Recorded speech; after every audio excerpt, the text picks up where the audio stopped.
I'm just checking. I'm checking again. I did a test stream last night and it seemed to work, so I'm just making sure it works this time. G'day, I'm Steve Hay from Woodworking Masterclass, and this is a wonderful world of woodworking with Carbotech. And today we're going to have a go at making drawers. But I was going to sort of give you an abridged version, but then something happened last night in the stream that I was doing, which resulted in a complete failure of a job, which I wasn't happy with, and I know a way to jerry-rig it and fix it. But when I went up to the house and thought about it, I thought, no, I'm not going to be happy with that. The great Jeff Hanna, my mentor, friend and teacher, he used to say to me many, many years ago, if it's not right now, it won't be right in 100 years. And that rattled around through my brain, and I thought he's right, you know. So I lay there for, must have been an hour and a half, and I came up with a solution. First of all, I'll show you the problem, then I'll show you what the result was, and then I'll show you the solution. So bear with me on this. This is going to be, I don't know how many parts, I really don't, because it can get quite in depth, or we can get lucky and get it right the first time.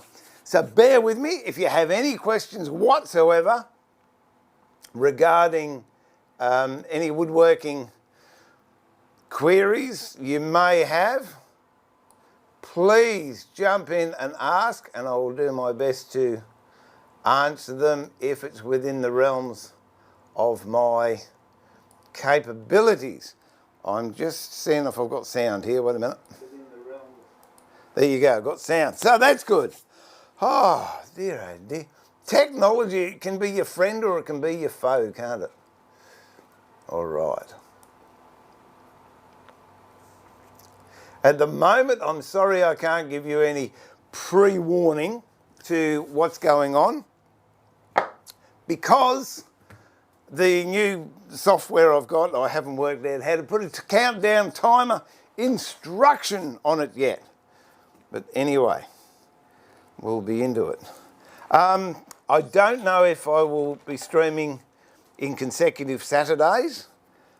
I definitely will be streaming the first Saturday a month. I apologise for not streaming the first of the month this month, only unfortunately I had the flu and there was nothing I could do about it. I was sniffling a lot. So, let's see how we're going. Let me just get rid of that.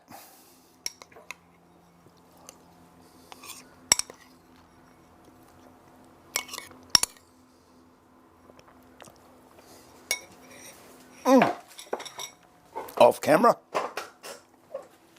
All right.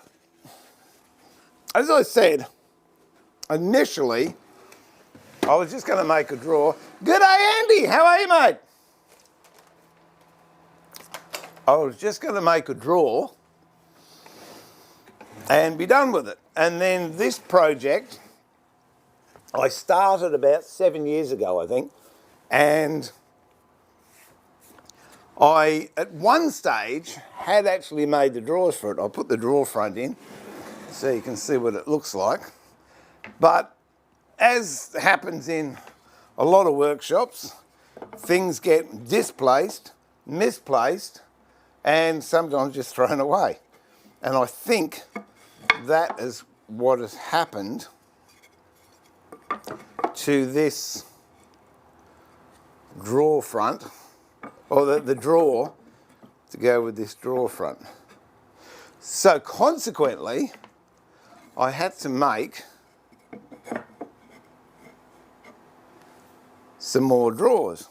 Now I had to go doing that yesterday on a stream that I did, but unfortunately the results were far less than perfect. If I can find one, I will show you what I mean. And at the time it was close to 7 o'clock at night, and I thought, one of your latest projects have only 7 years. Well, it's true, it's true. Oh dear, oh dear. So this was the result you can watch the stream, it's the one before this, and just pop this in here.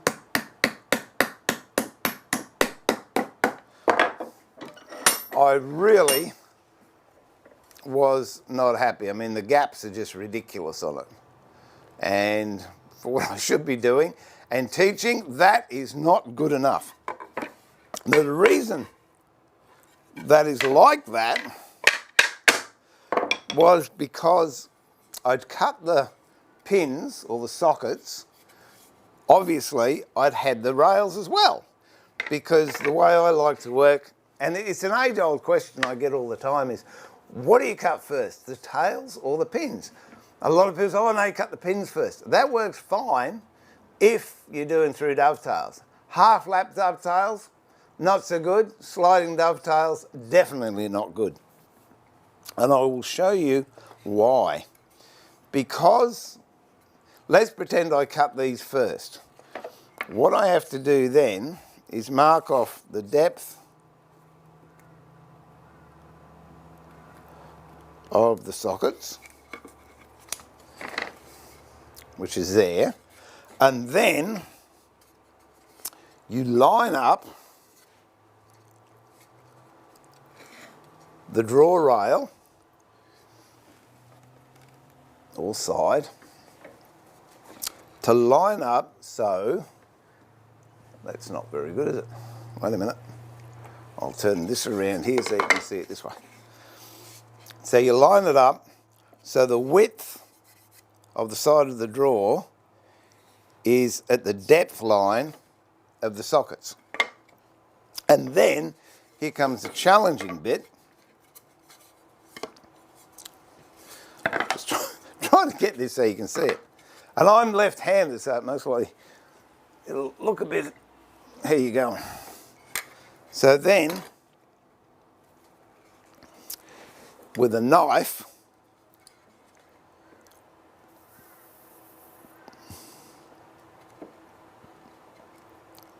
no, sorry, I'm leading you astray. I put the tape on the wrong bit. Oh, isn't live TV fun? So what you want to do is measure with a marking gauge the depth that that socket goes to, then transfer that onto the rail, and I generally put a piece of paper over there. G'day Julian, how are you? Oh, Jared, sorry, Jared. Wrong glasses on, mate.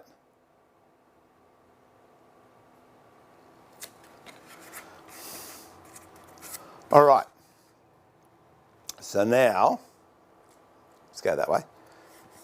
I've got this line here, the thickness of that is the same as the depth of this. Then I have to line this up so it comes up against that paper, and with a knife I've got to go inside the sockets and mark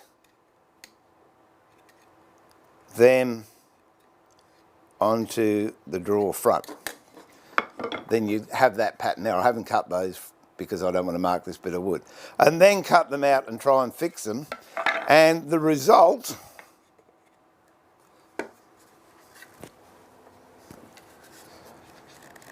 was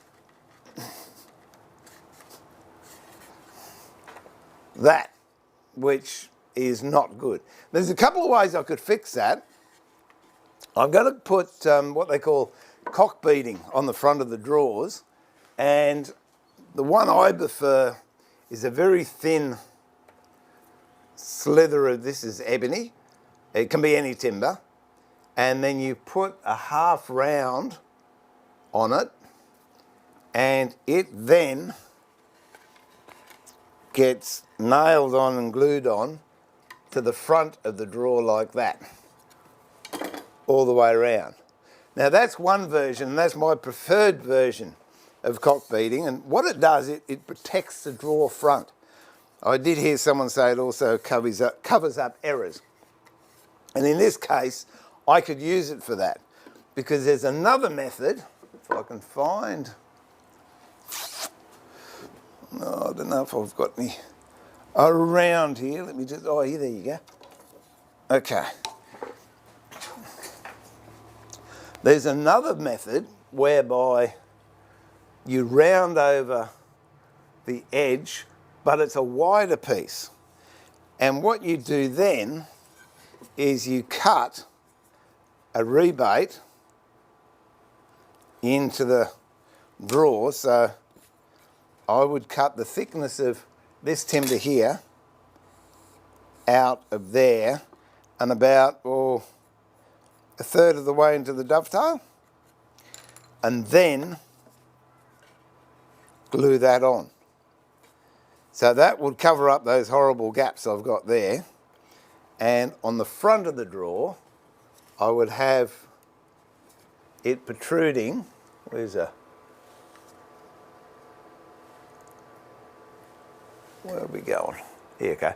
So it sticks out on the front, and then on the top, I put a full width of that timber on the top, and it sticks out.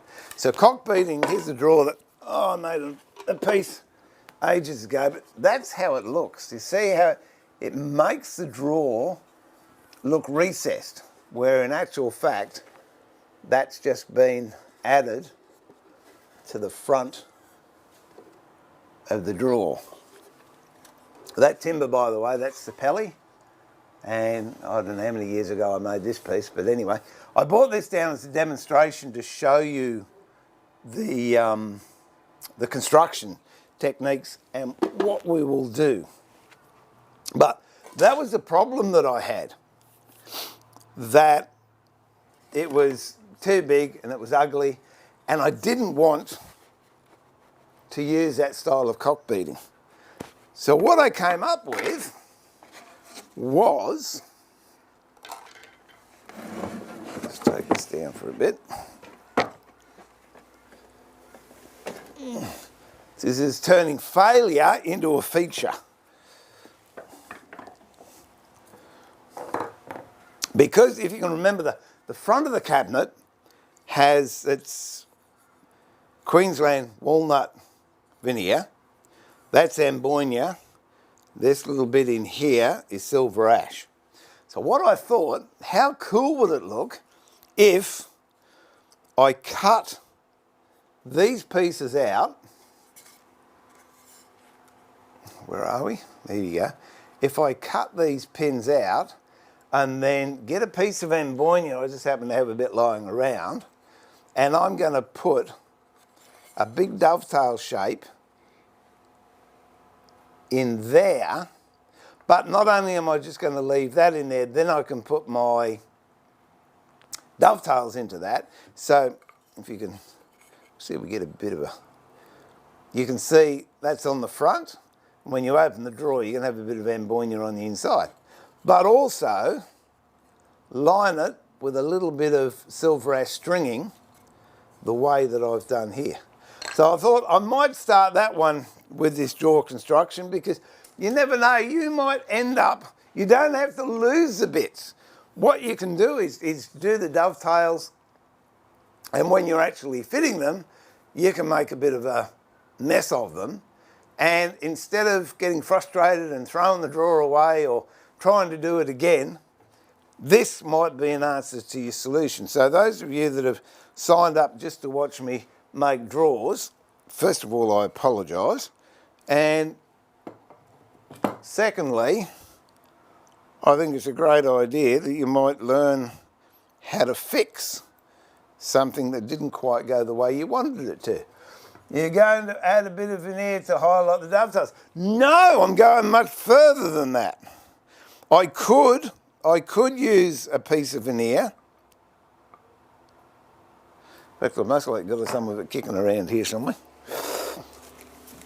Let me have a look at this rubbish pile over here. Oh, is it something? No, there's not any.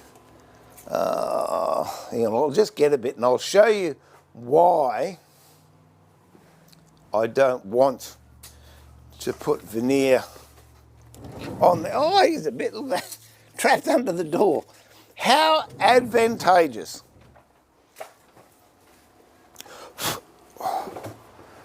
So here's a bit of Ambonia veneer, and here's a solid block of Ambonia.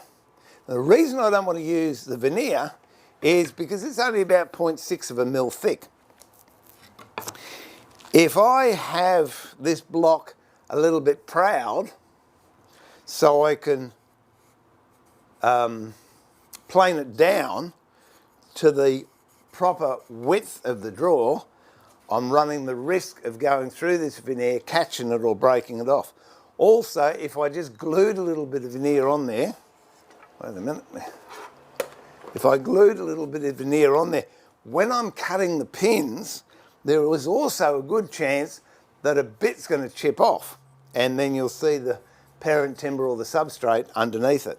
So by using a solid bit, I could have used Queensland walnut, doesn't matter, but I just thought that it looked quite natty with this on the front, and when you open the drawer, this is going to be on the side.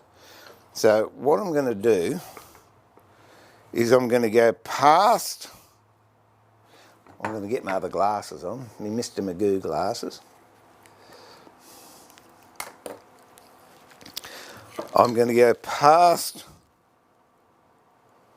this line here, and I'm going to go deeper into that.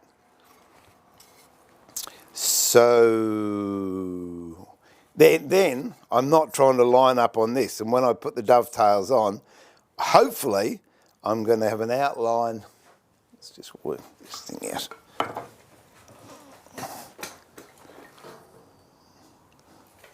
That's better. And I'll just put my glue pot on again because I'll need that.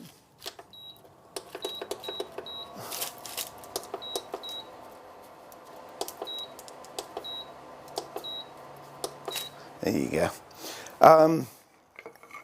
So hopefully when I've put it in, I will have the dovetails, and then I'll have a little piece of Ambonia all the way around, and also some silver ash. So it will mirror what we've got here on the front. All right, so how are we going to do that? This is pretty right here. So, how far in do I want to go? I'm going to use my preferred Dovetail Angle, and I'll talk about those a little bit later on, but my preferred angle is 5 1/4 to 1. The generic ones you can buy in dovetail jig form, or set, is 8 to 1 for hardwood, 6 to 1 for softwood.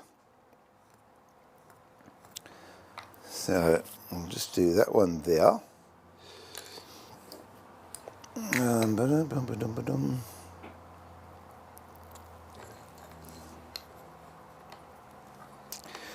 And with a 5 1/4, you just get just a little bit wider fan on the dovetail, which I quite like. Okie dokie.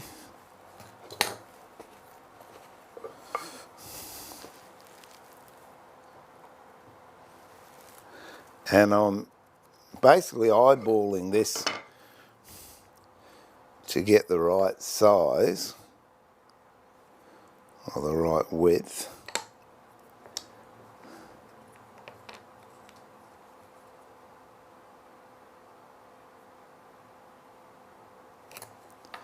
There we go. So that's what I've got there. I've got to cut this out.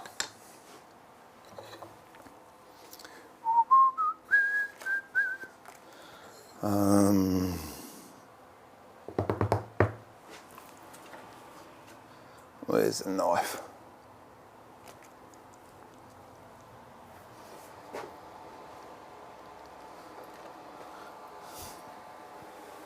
This one will do. Oh, it's right in front of me. I couldn't see for looking.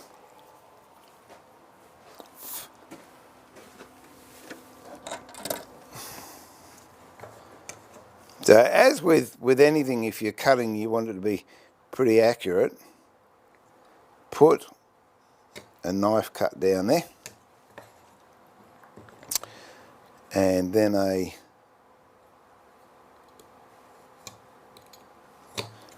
chisel cut down one side. And that'll give you a nice place for your saw to sit.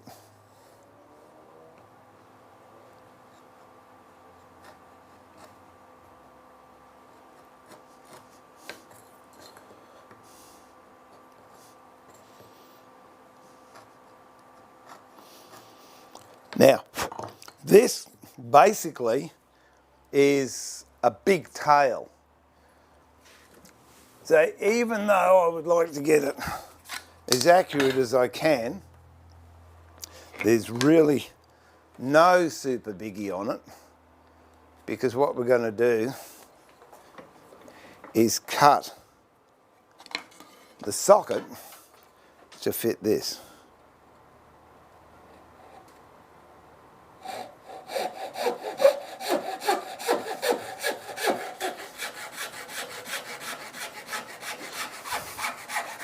And this stuff's like liquid gold, so I'm going to keep that off cut.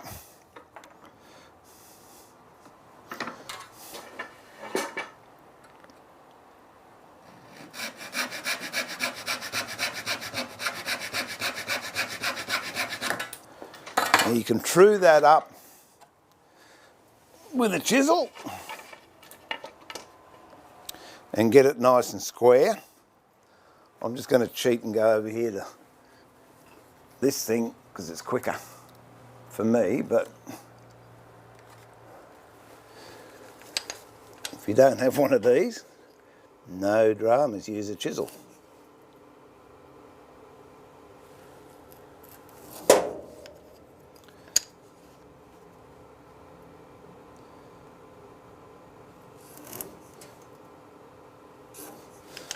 Okay, now that's giving me a nice square surface all the way around. Now what I'll do, I'll just flick this camera back. Now I'll get some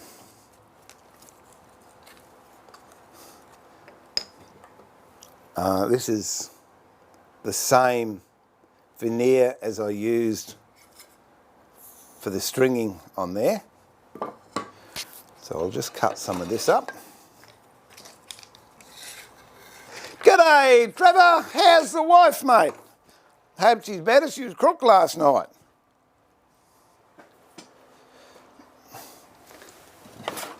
Is she better enough to give you a hard time?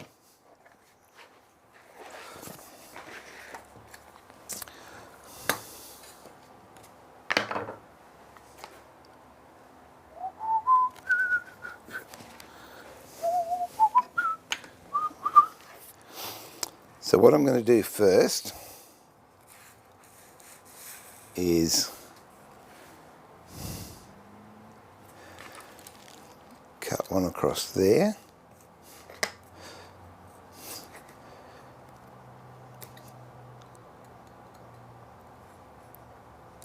It's pretty good stuff, so you can snap that sometimes if you're lucky.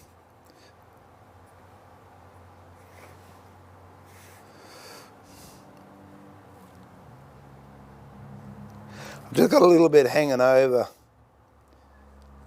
either side. Wouldn't that right your socks?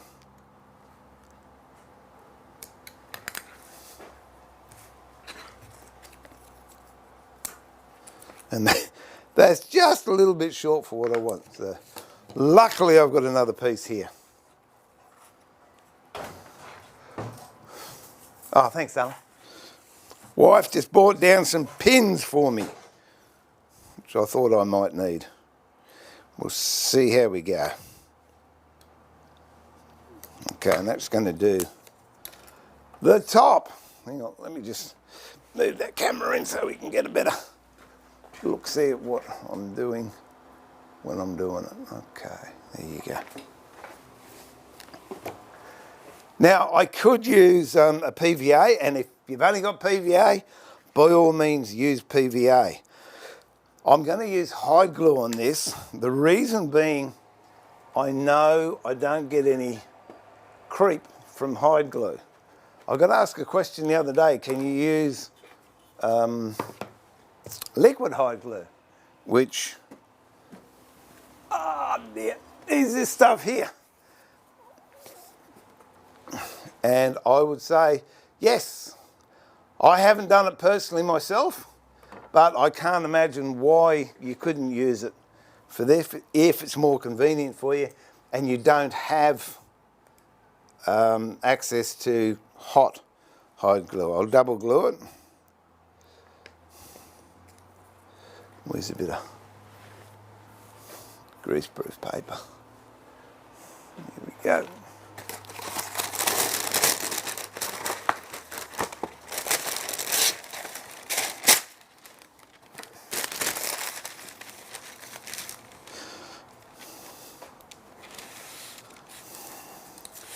I only put that down there so I don't make too much of a mess.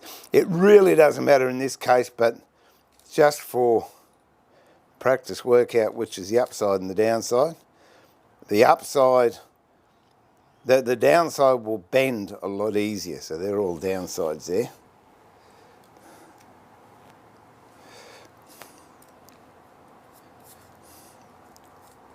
Put that on there, that on there.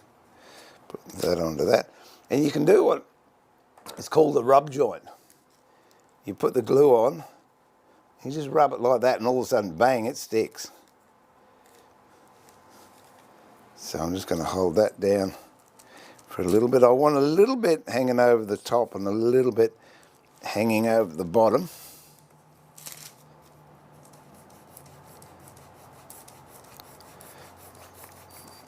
So I can trim that off, just like that. I'll do the same to the others, or I might just trim the side bits off. It may have a tendency to curl if you've got excess hanging over the sides. May. So don't take the risk. Ah! I'm trying to get it off my hands. Get out! It's one of those things. Ah, dear.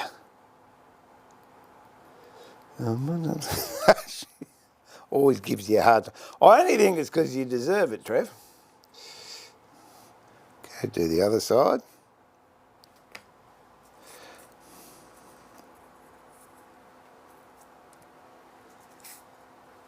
There you go. It goes on there like so, and we give it just give it a rub. And you'll find it does. All of a sudden it'll just go click. There you go.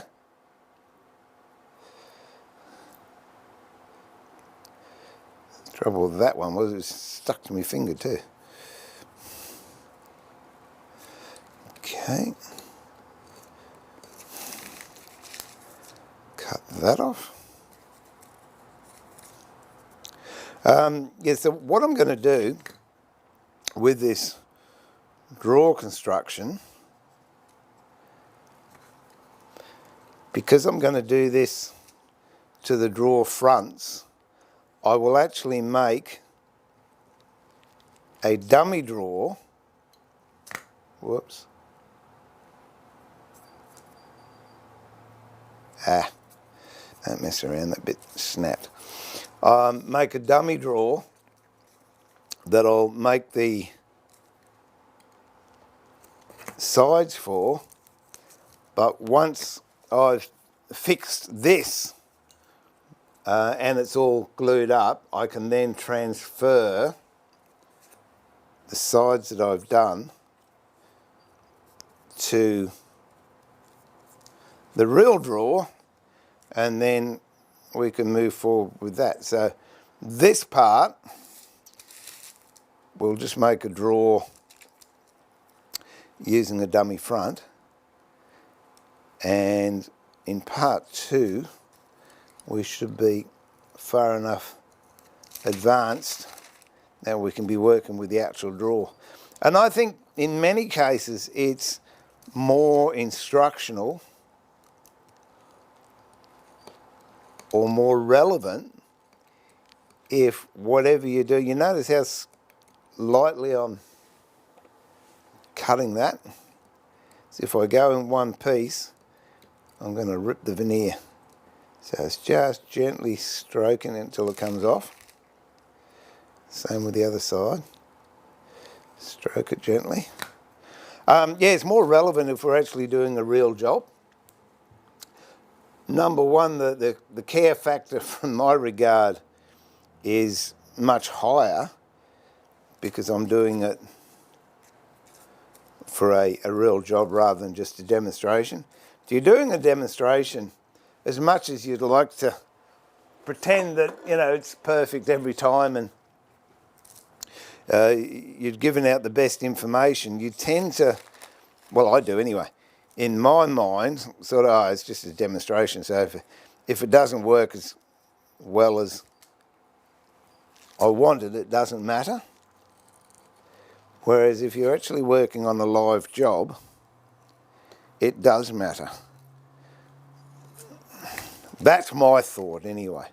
Okay, so that's what I've got there. I'm just going to pop that in the vise for a... Oop. Am I going to put it in the vise? No, I'm going to rub it. So I haven't taken the bottom bits off. So that's what you've got. That ends up, or will end up, exactly like that one there. So what we'll do is we'll fit this one and then we'll go on to where I wanted to start, which was making drawers. Okay, now, where is...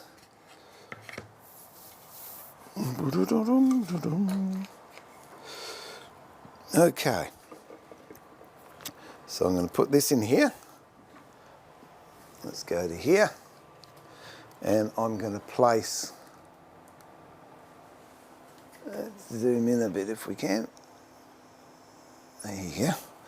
I'm going to place this exactly where I want it. I'm going to change glasses, get a marking knife, put this exactly where I want it. So I've marked a line with my marking gauge, and it's up there. And I've also come in a short distance from the edge. I don't know, I'll measure it. Looks to be about 4 mil or something or other. Yeah, 4 mil. So I've come in 4 mil from each edge, and then just with my knife I've marked that. That's just to give me guidance. So when I put this thing on, it'll show me if I've got to move this way or that way. So it's not the exact measurement, it's for a guide only. So I'll put that up to there, and that up to there, and that's pretty close to being spot on there. So what I'll do is mark that. Try not to have glue on the end of your knife if you're going to use it.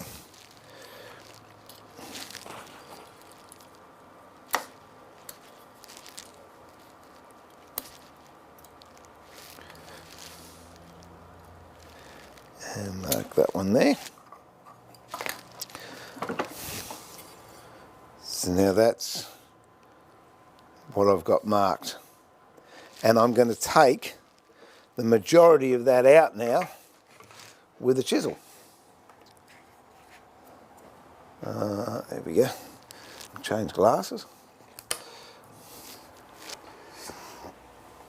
And when you're using a chisel, and you've got a big chunk to take out, like this much here, don't just go on the line and go whack, because you're going to end up in all sorts of grief. So just work your way back.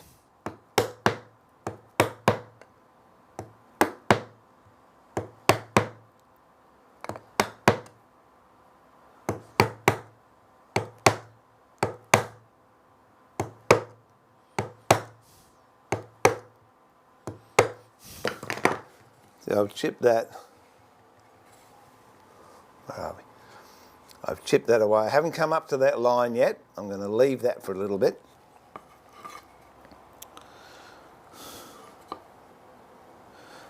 And I'm going to now go over to this vise and come down on the sides.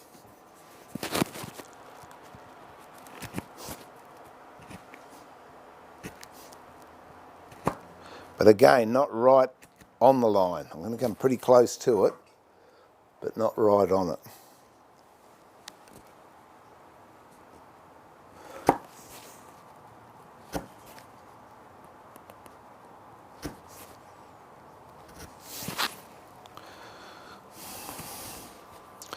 And where we've chopped these parts out, I can knock those out.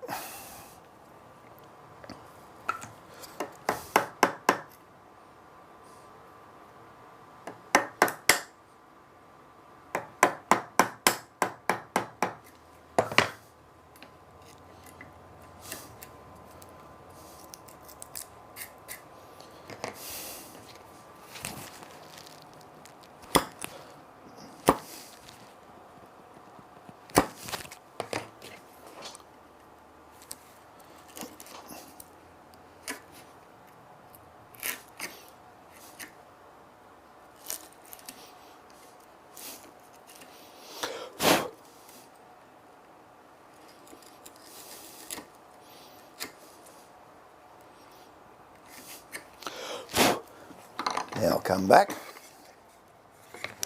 and take this right down to the line.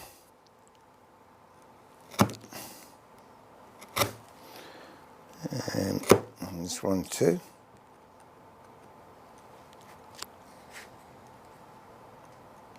There you go.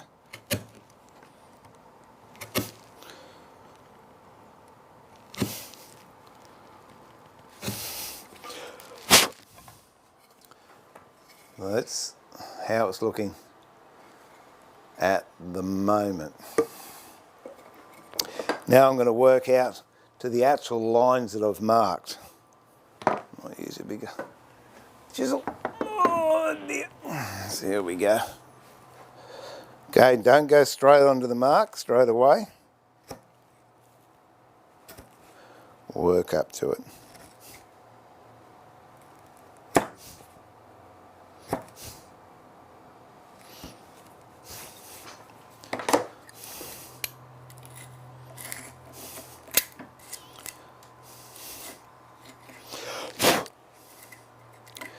Getting pretty close to the business end now.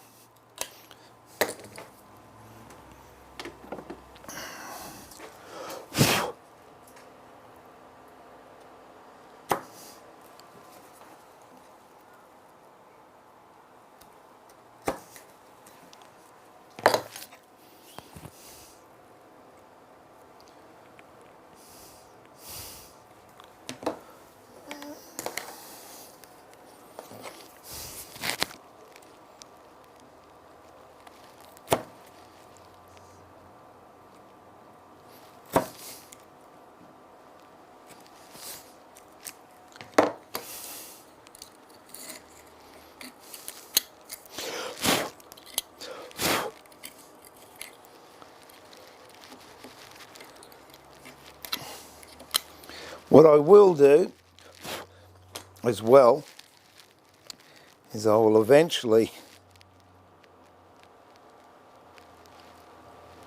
take the streams and put them into videos.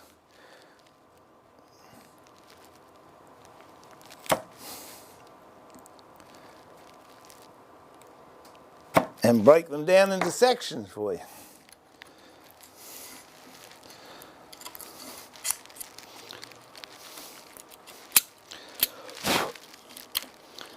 Okay, we're nearly, in fact I'll show you how close we are.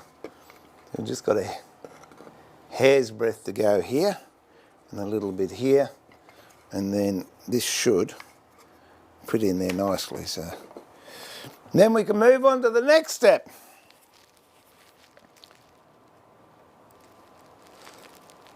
Very, very gently.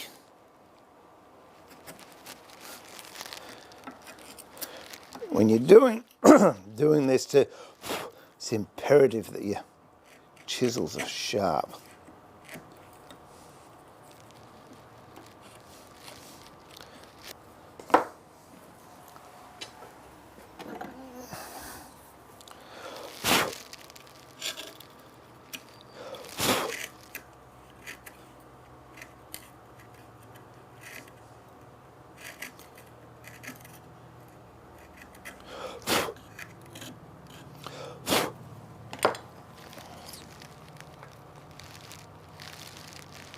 All right, now, I think you'll agree that's a pretty darn good fit. What I'm going to do now is glue it in, only normally, as a lot of you know, I prefer hide glue, but in this case what I'm going to do is I'm going to use Titebond 2, which is, where are we? No, it's Titebond Original, sorry. A couple of reasons. One, it goes off very quickly and it is strong, and I'm gluing end grain. So I want it to be strong, whereas if I just put hide glue on, I wouldn't get the strength that I'm going to get out of using this glue. So we'll glue this.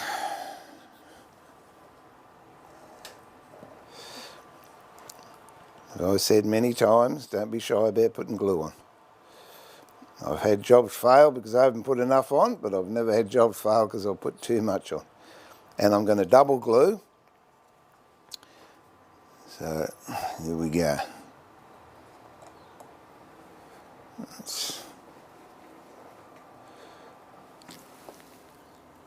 Okay.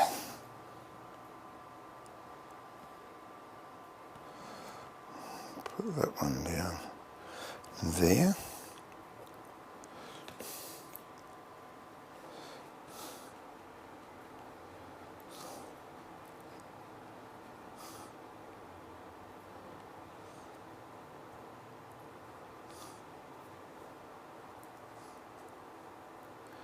And along the top.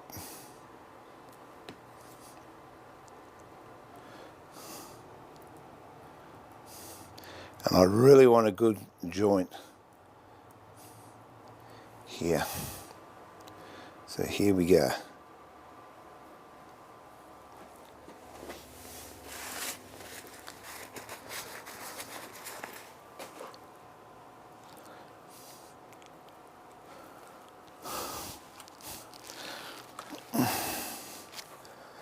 A little bit of a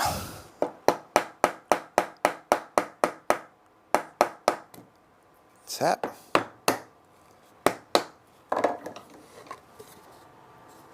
Let's get a bit of water onto that.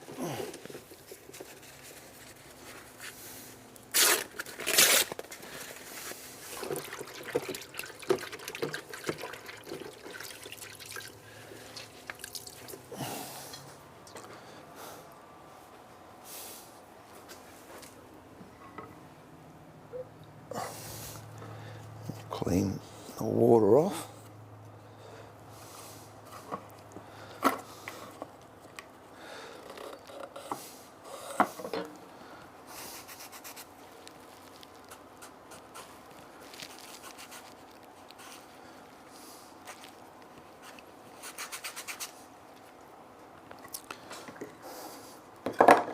Bit of a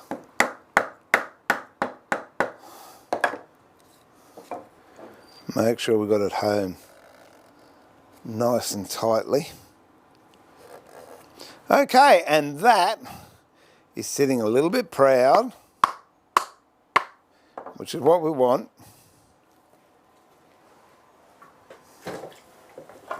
So I can then plane that back to the width of the drawer. And what that's going to look like when we finally put the dovetails and that on it is you're going to have that bit of ambonia coming through and then a little bit of white which matches up with the front. So there you go, that's how you fix something that you weren't particularly happy with, and you can make it whole again. I hope that helps, and you know, I don't know, down the track you might get in that situation and go, oh, yeah, I remember that. Give it a go. But it saves having to go back and do everything again and getting all frustrated with it and angry. And I can guarantee, I will guarantee, when this cabinet's finished, someone's going to open the drawer and say, oh, I like what you've done there. And you don't have the heart to tell them, oh, it was a mistake. But anyway, that's how you do that. First thing first, now we're going to do the drawers, and I glue the drawer bottom together first. And the reason I do that is because I want that glue joint to be nice and dry and set when I go to use it. And it might not get used for 2 or 3 days, it doesn't matter. Let me just put this over here. But at least you know it has had time to dry properly. So this one here I will put in when I've finished the stream.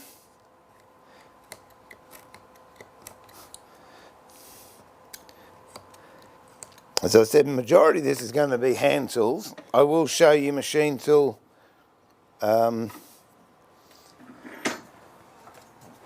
opportunities or ways. But the thing is, if you know how to use it or you know how to do something with hand tools, then if you've got machines, well, it's a breeze. Not so much the other way. If you're used to using machines, all of a sudden you don't have machines, then you've got to use hand tools, can create a level of anxiety perhaps you don't want to go to. Oh, here we go. G'day, Vinny. I saw you slip in there.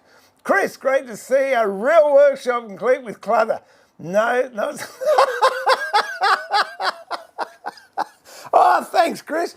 I do get a lot of comments about the state of my workshop and go, oh, how can you work in such a mess? Oh, I couldn't work like that. Look, the fact is, it's a real workshop and it's busy, and the other day I counted up, I had 9 jobs on the go. I think I've got rid of a couple of those. So I've got 1, 2, 3, 4, 5. I've got 5 jobs on the go here. That's not to mention the jobs that have been sitting around for 7 years that I haven't got around to finishing.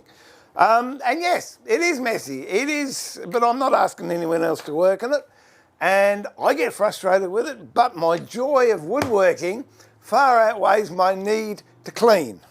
Although it does get to a stage sometimes where I can't find the floor and I've run out of bench space to put stuff. So then I take a couple of days off. One day is to psych myself into cleaning and the other day is for cleaning. So thank you, Chris. I acknowledge it. Will you have to do this with every drawing? Yes, I will, Andy. But look, the result is going to be worth it. When all's said and done, it possibly is going to take me a maximum of 4 hours, maybe even 3 hours or less to do it. But then it's right, and I'm not, oh, that's not real good, oh, that's a bit rough, and someone goes, oh, there's gaps there. I don't have to live with that. For 4 hours, it's going to be right, and I've created a feature, which is a plus. And yeah, I thought about it last night, and I know Lee bring out a jig that you can do two-tone inlaid dovetails with. It doesn't work the same as that, but I'm sure someone else has done that. It's just last night it occurred to me, and because my wife was saying, what's the matter, you feel stressed? I said, I am stressed. And then as soon as I came up with that solution, I was watching the football, so it would have been about 20 past 8. I came down to the shed and just had a look and did a quick sketch, went back up to the house at 8:30, and boom, I was relaxed because I knew I had the answer. And that's it. If you're getting frustrated by something, walk away. Don't worry about it. Give it a miss. Okay, here's some bottoms. These I've actually, we might even join that one together. That's going to be a challenge. We won't do the easy one, we'll do the ugly ones. These I was lucky enough to have timber wide enough that I could resaw, so I've got book matched boards, which you can tell because that knot hole goes all the way through. It's a bit ugly there, but we'll just work out which is which. Let me see. That's to there, that's to...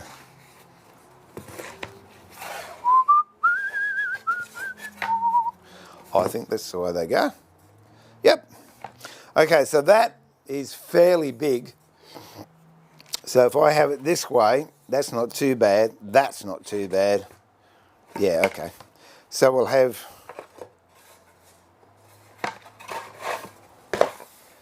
these facing up, and we'll join that together like that. So first things first, we've got to do a sprung joint. Let me have a chin wag. Chris, I love your comment. I'm going to frame, that's my favourite comment of 14 years of streaming. There you go. 14 years? I tell fibs. 7 years. Steve, do you put a micro bevel on your chisel or a flat grind? No, Trevor, what I do, all my chisels, in fact, not most, all my chisels I do on a Tormek. I've got a diamond stone on it, and I don't put secondary bevels on them because it's counterproductive. If I'm using a stone, yes, I'll put a secondary bevel. If I'm using a grinder, yes, I'll put a secondary bevel. If I'm using the, Robert Sorby Pro Sharp, that's a flat grind. The reason I don't put it on the Tormek is I can duplicate that angle ad nauseum. Because it's a diamond wheel, it doesn't change diameter, it stays the same, whereas if you've got a stone wheel on Tormek, as you use it, the wheel gets smaller and the radius in your chisel gets progressively smaller. Yeah, because the stone's getting smaller, so therefore that happens, and then you put a new stone on and then you've got a huge grind again to bring it back to what it was. But with the diamond stone, that's the mid-range one, that's 600. Yeah, I don't put secondary bevels on. If I wasn't using that, yes, possibly I'd put secondary bevels on because it's a lot quicker. But I had a bet with the guys at Tormek in Australia, Promac, and I said, I bet you it's quicker doing it my way, and the boss at the time said, I bet you it's not, and it was right. For me to work and use a secondary bevel, by the way, if you don't know what we're talking about, oh dear, all right. This is a primary bevel, but it looks like a secondary. I'll explain why. Okay, can you see there's a demarcation line there? I've got this bevel here, and then it's a different colour metal. See that? That's because there are different radiuses. Now what's happened, this is because I'm on the diamond stone, I can maintain this angle here. This angle up here would have been when I'd last sharpened it on a stone on the wheel, and therefore the radius was smaller. But this is M2 steel, very, very hard, so I'm not going to worry about taking that bevel all the way up. Eventually it'll get there, but it'll take me too long and it's needless. But a secondary bevel is where you have a really nice bevel like this, and then you increase your grind by about 3 degrees on your stone, and you get a very fine line on the bottom. Now, the beauty with a secondary bevel is you can work, you can work, you can work. Then when it gets dull, you just get your stone. I'm not going to do it, but I'll demonstrate it. Whoops. You get your stone, you put your primary bevel on the stone, and then you raise it up about 1 or 2 degrees, just that much. And then you put another bevel on there. And that will give you a very fine cutting edge. The advantage with it is, when it gets dull, you can go back to the stone again and do exactly the same thing. Bring it up 1 or 2 degrees and do it, flatten it, you're back working again. What is the downside of it is when you have to do a primary regrind, it takes you so much longer because you have to bring the back of the blade, you have to bring the whole back of the blade up or grind it down to where your micro bevel is, and then you start again. Whereas, yeah, using the Tormek, I just set it up, got the universal jig guide, and it's exactly the same every single time. So that was a long-winded answer to your question, wasn't it, Trevor? I hope that helped. Oh dear. Morning, Vinny. I've said good morning. I'll say good morning again, mate. Hope you're well. Have you found a project to do yet? Vinny, what happened to your apron, Steve? You blew a hole. Oh, mate, that's very sad. Very sad. See, now it was down on the clutter on the ground that Chris delicately alluded to, and I went to get something and I accidentally kicked my heat gun that was on the ground, and it turned on and it burnt through my apron, and on the back I've got nylon webbing. It melted that, which caught fire, and that's what happened to the apron. So, moral of the story is, don't kick your heat gun or put it up when you're finished with it. Don't leave it on the ground. Oh dear. Michael, a job list of 5 sounds like a dream. Good morning, Steve. Yeah, it does. But one job's got, hang on. 18 times 3, what's that? Close enough to 60. 60 parts to it. So, yeah, we'll get there. It's all good, it's all good. 3 monkeys, g'day, mate. You made it. Lovely to have you on board. Welcome back. Must admit, it's nice to be streaming again too. Brian, good morning. Oh, dearie dear. Well, I hope everything's all right there, Brian. G'day, Minnie, how you going? So I said to your dad, too cold for fishing. Oh, and there's Dad. Hey, Ben, how are you? You're a bit late for this stream. You had to go to the bakery. Oh, you poor thing. All right, let's get rock and rolling. What I'm going to do, this is the bottom of the drawer. And what you can do, and I've seen a lot of people do, but I'm not going to do it, is you just shoot this over the jointer, put it together, glue it, clamp it, bang, done. In a drawer, that most likely would be okay.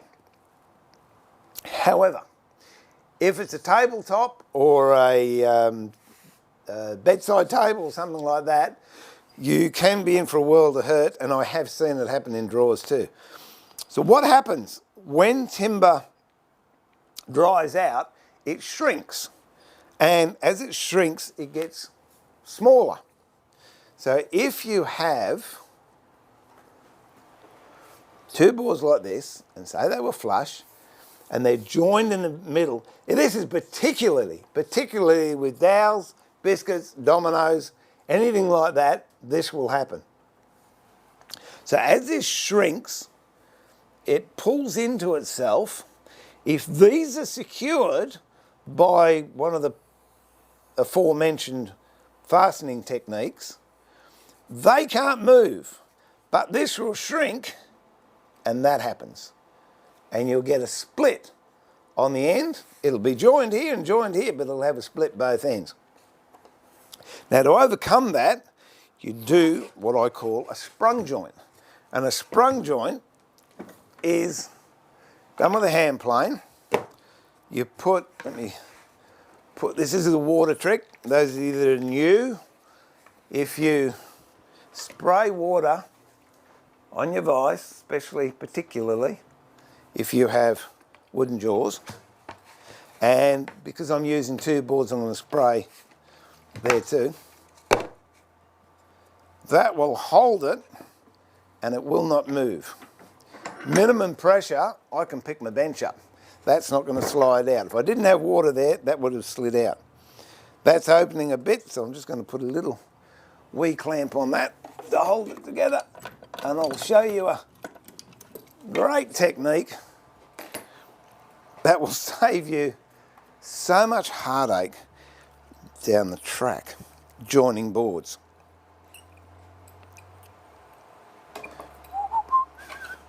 Okay, so I'm just pinching that together, like that. That's good enough. Okay, which one am I on? Wrong one. There you go. I'm going to come around here so you can see all the rubbish behind my desk and behind my bench.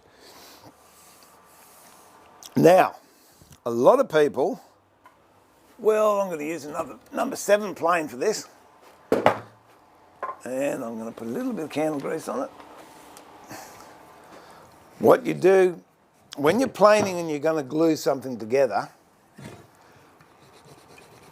put wax on the top. Don't put it on the heel of the plane, put it on the toe of the plane. The reason being, when you're planing, you've got that grease rubbing on the timber and it'll help the plane glide. And then the blade will take that layer off and remove the grease, and the back of your plane is clean, so you get a good glue joint. If you were to rub candle wax all the way down the plane, what happens is it'll slide lovely. You'll clean off this front wax with the blade, and then you'll apply it again on the back of the plane, and when you glue it together, your glue won't hold because you've got wax on your timber, so only on the front part. Now, another thing people find very, very hard to do, and this is the trick I'm going to share with you now. If I had 2 pieces of wood to join together, what they do is they'll put one piece in the vise, and then they'll try and plane it square. And then they'll check it, and it'll be a little bit off. So they'll come back in, they'll plane it again, check it, might be off the other way, plane it again. And every time you're doing that, you're making this smaller than what you actually wanted. And you've got to get both surfaces the same. However, if you do this, join your 2 boards together, pop them in a vise, it doesn't matter if they're not square, because whatever is out on this side is going to be proportional on the other side. So I'll shoot this square to start with. Let's go to there.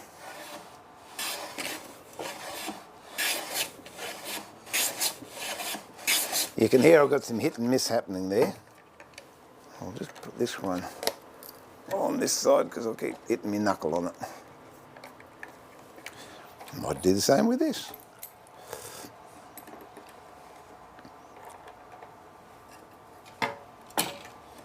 There you go. Okay, now I'm getting even shavings off both sides. I'm getting a bit of rye there.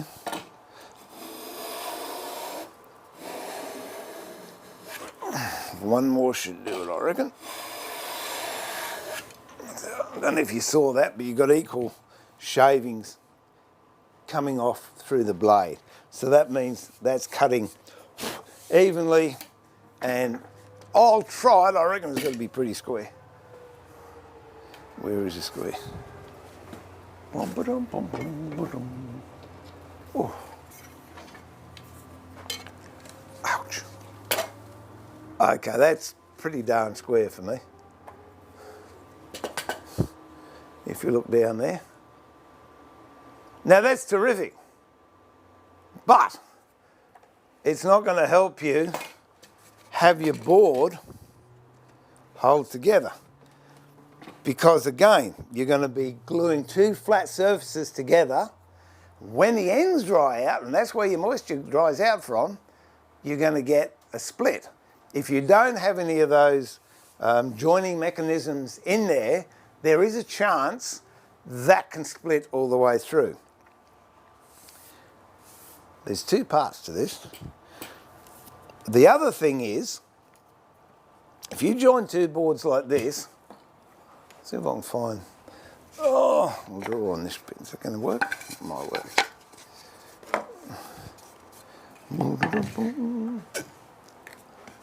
Okay. If you're not real accurate with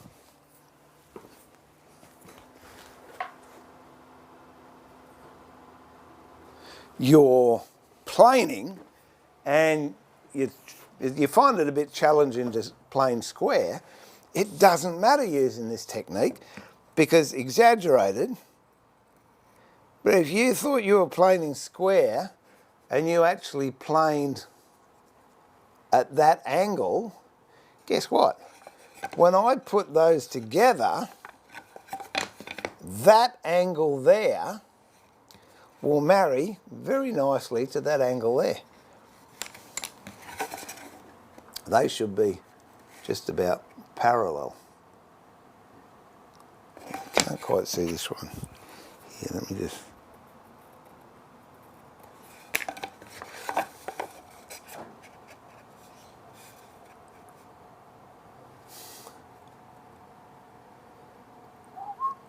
Can you see that? Yeah, that's it. You see those two pencil lines? Well, they're going to marry up just fine, because they're both off at the same angle. So using this technique I'm using here, by joining your two boards together, it takes away the hassle of being absolutely precise, because they're going to marry up and join very nicely. Now the sprung joint, what it does, it alleviates that problem of the two bits splitting. And how that's achieved is I'm going to plane to about here, and then I'm going to apply pressure on the toe and keep that pressure until I get to about here, and then I'm going to relieve the pressure on the toe and come out. So in effect, grossly exaggerated, I'm going to come in here, I'm going to go down there, and then I'm going to come up here. I'll do it, and then I'll explain how it works. So I'm coming in, now I'm pushing down on the plane, through to about 50 mil to the end, then I'm releasing the tension and just coming off. So I'll do that from this angle. So I'm coming in to about there, downward pressure on the plane, follow it all the way through, release the pressure on the plane as I'm coming off. If I hold those two boards together, there should be a gap in the middle between both of them.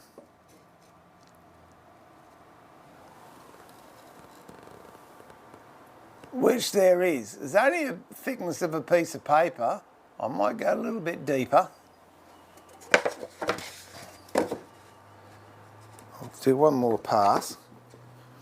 And what that does is, that's an exaggerated picture, I suppose. But like that, when I put a clamp on this side and pull that together, as I join that gap up, I'm actually preloading both the ends, right? So I'm squashing that end grain up. Then, when it loses moisture and it expands, it can expand, but the fibres are compressed. So as it expands, it won't break the joint.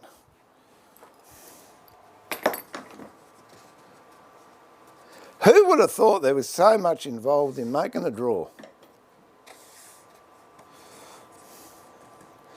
But, I mean, this is a technique you'd use for coffee tables, you'd use for splats on the back of chairs. If you're making a box lid with more than, one part.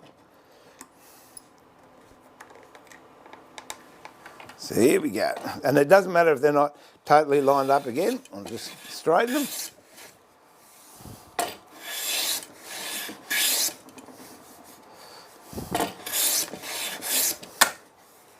Okay. Now, here we go with the joint. Release. In. Down. Release. In. Down. Release. And I'm not worried, as I said, I'm not worried about it being square because the two faces are going to line up with each other quite nicely. I don't know if you'll actually be able to see it. I doubt if you can see it. No, but there is. There's a very thin. I couldn't quite get a piece of paper between the two pieces in the middle, but the two ends are tight up against each other. That is what they call a sprung joint. For my money, it's one of the, it's not a secret, but it's one of the best unknown little tips in woodwork. It will save you so much grief and rework. Even if you're doing stuff off the jointer, shoot it off the jointer, then bring it back in. Just run a plane down it like that. I'm going to join these up. So I know what I'm doing. There's two marks there. And we'll get some clamps and we'll clamp them together. Hi John, how are you? Oh, Pascal, welcome, good morning. Yeah, it is cold. Not even my bees are up today. The wind up here, the wind. The wind up here today was blowing. Whoa! You almost put socks on. Well, not quite cold enough, eh, Trev? G'day, John.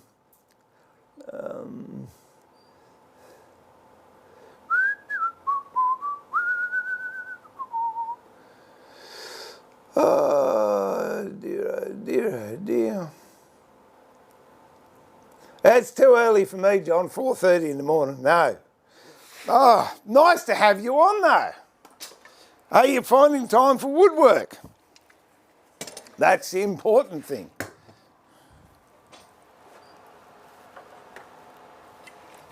Oh. Ba-da-bum. Hello, something just popped up on the screen. I've got a new mouse for those of you that didn't know about the mouse drama I was having. Oh, it's not the rodent variety. It was... Okay, and another little trick that I find very handy is before you put glue on anything, just make sure you've got the right gaps and everything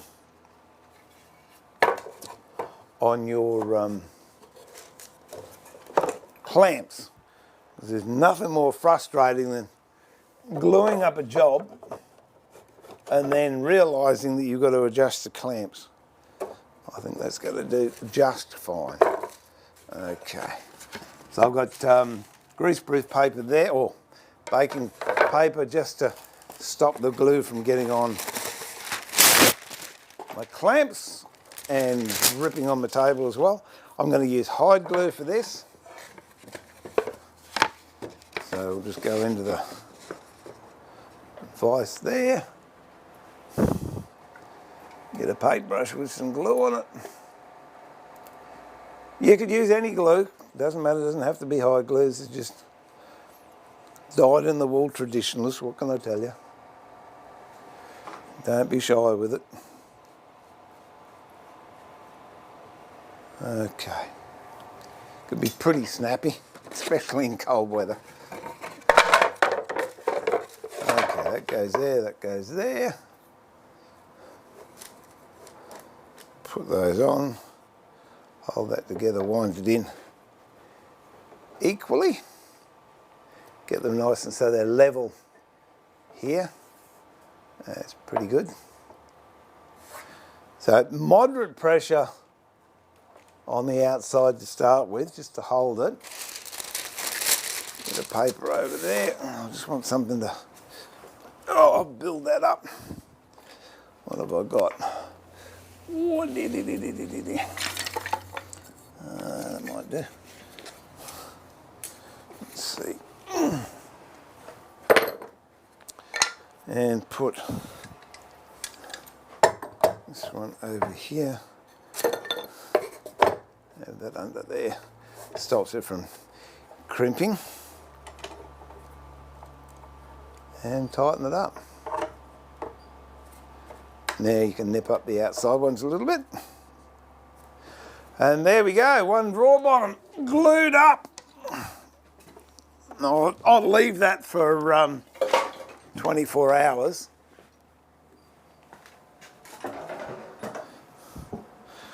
To dry before I take it out, but that's one part of the drawer that's done there. You don't have to worry about it.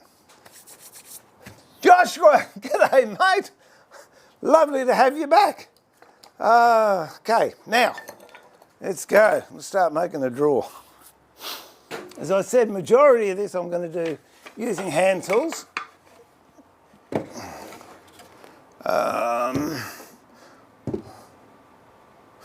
What's the time? We do, yeah, okay, we'll do this first. What I'm going to do is we might do one for this. Oh, now we might do one for, I don't care. Where's a bit of material I can use? There you go. Okay, now this one. Oh no, this one.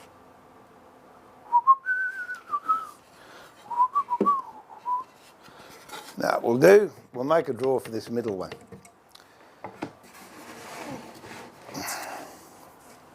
So you've got the opening. Measure that.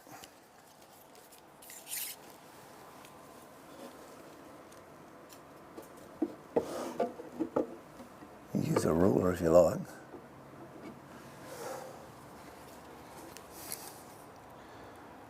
That's 80 mil. So I'm going to go a little bit more than 80 mil. And how wide? I might just go to there. Oh, go to there wide, I think. Okay. First of all, I'll cut it to length.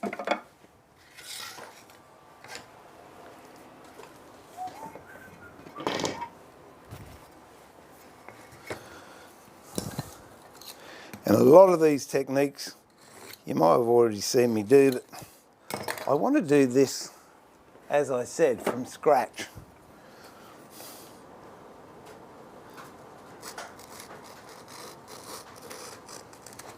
What I've done there is I've made a knife line and then I've run my chisel up on the waist side, and that's going to give me a fence for my saw to sit against when I cut it. Oh, so I might put that under there. We might do that.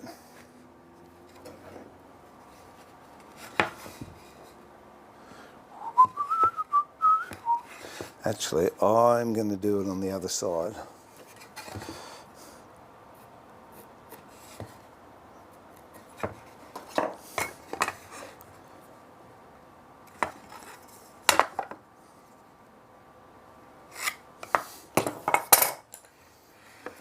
So again,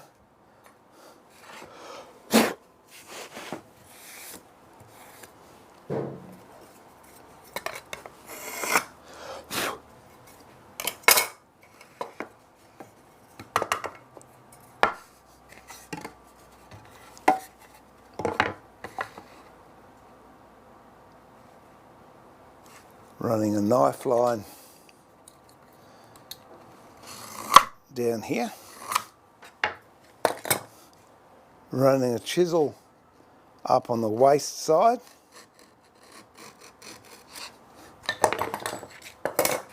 and you can use any type of saw you like. I'm going to use a Japanese one. Hand on the... This is a bench hook, by the way. Very, very easy to make. If you haven't got one and you want a project for the afternoon, make one of those. All it is, a piece of plywood, 2 bits of Pt.1, and it is so handy. It hooks on your bench, it holds things, it acts as a support. It's almost like an extra pair of hands. So here we go.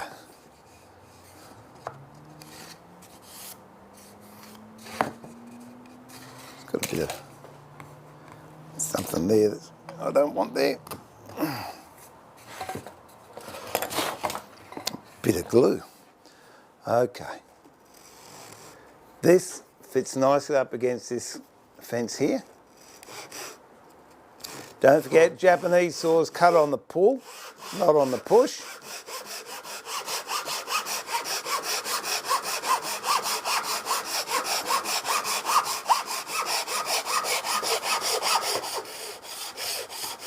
Let the weight of the saw do it and you won't get any tear out.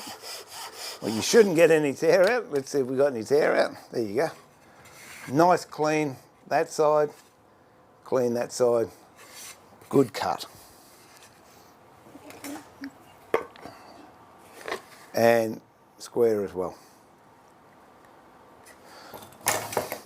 So that's a little bit wider than I wanted, but that's okay. It gives me room to play with. Now I've got to do the thickness of it, and from memory it was 80mm. So what I'll do is I'll mark this as a face side and that as a straight edge, and I will measure 80mm to there. I'm going to come up just a little bit more, maybe a millimetre or a 1/16 of an inch above the finished height of the drawer front. Set my marking gauge to it, and then just mark a line down there and on the other side.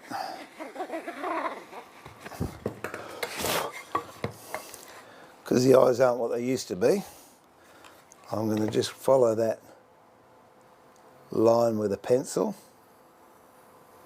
so I can then see it. Worst case scenario, you put a bit of masking tape down there so you can see it.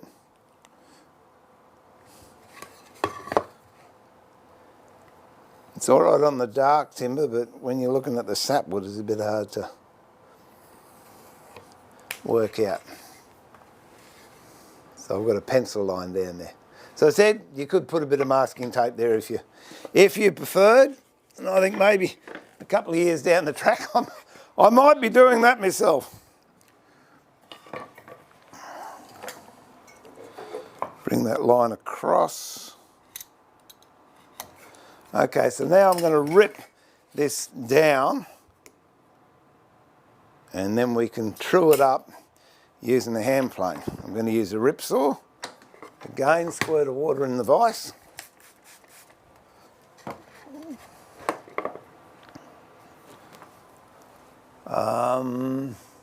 If I want to do it really quickly, I'd use an 8 tooth, but I think I'll use a 12 tooth. It's a little bit cleaner.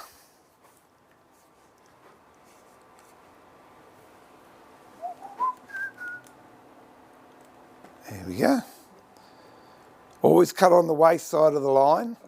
Now this is a Western saw, so it cuts on the push, but I've got to seat it. To start my cut, I pull back right on the corner there. And then I just follow that line, or just on the waste side of that line, all the way down. I can, to make that go a bit easier, put a little bit of candle wax on it.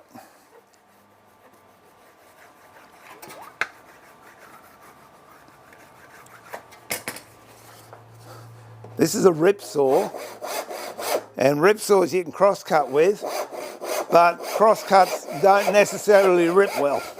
So rip saws are good.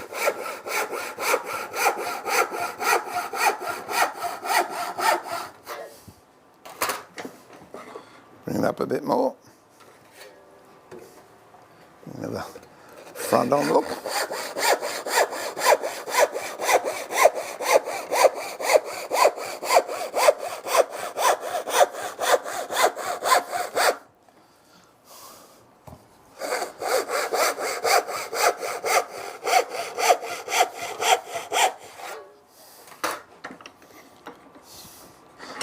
Might as well start the other way. So because I've got, I don't know, 8 mil or something or other, 5 mil, extra in the width, it gives me that comfort that if I'm a little bit off, I haven't got into my material that I want.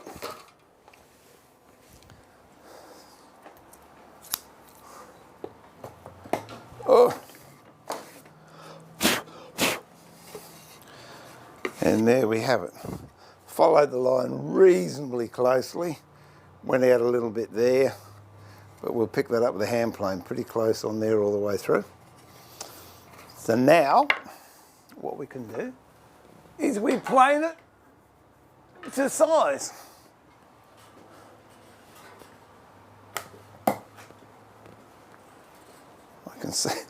I can see that falling off in a minute. There we go. I'll measure on a marking gauge.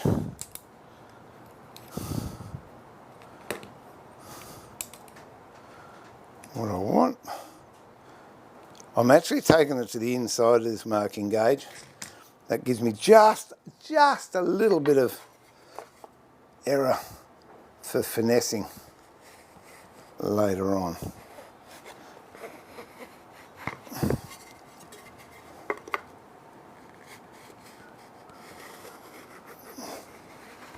Okay, so I've got a fair amount to take off there.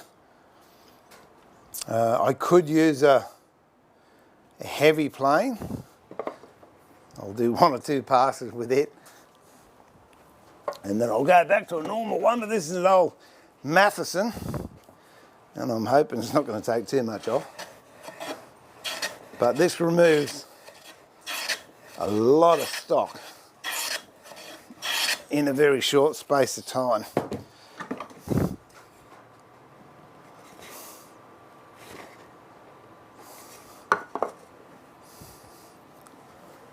Beautiful old plane. I picked it up for $40. Spent a couple of days tuning it, and it really is a very nice plane to use.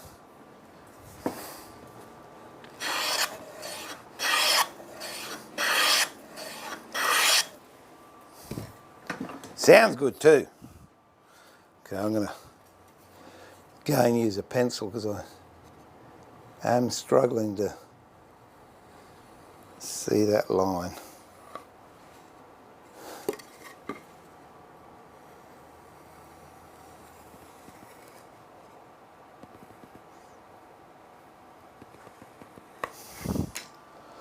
A couple more passes.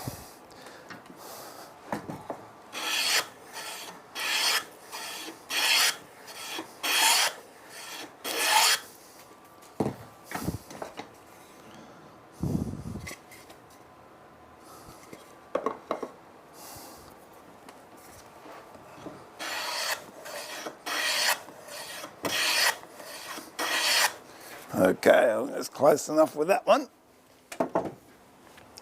Get the number 7 out again.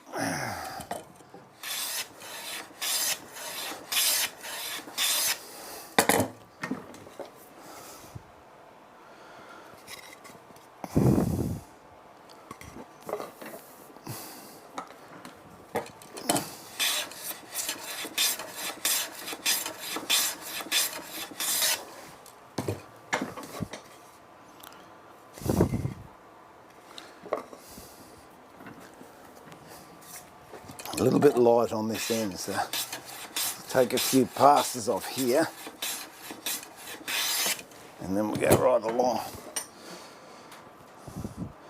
About 1/16 of an inch to go there and pretty close there. At the moment it's tilted that way a bit, so I've got to take a bit more off of this side. So what I'm going to do is I'll put my fingers under there as a fence and I'm going to tilt the plane a little bit. And you see how I'm only getting I'm not getting the full broad width shaving, I'm just getting a little bit. Now that's a bit wider. A bit wider again. Should get half width this time. Then we'll put one down the middle. That should have brought me back.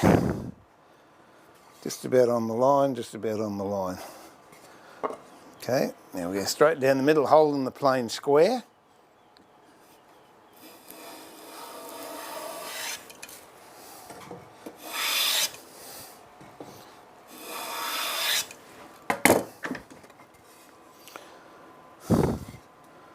We're right on the pencil line. So I want to go beneath the pencil line.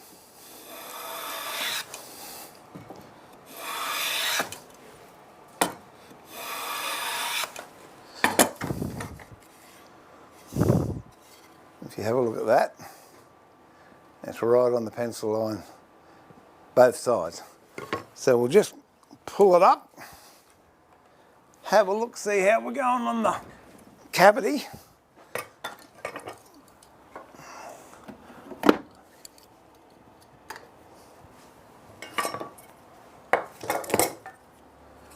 Make a bit of room. Oh dear. Okie dokie. We're making this one here. All right. A little bit to take off on the width, that's okay. Sorry, on the length. So we might just have a look at that now.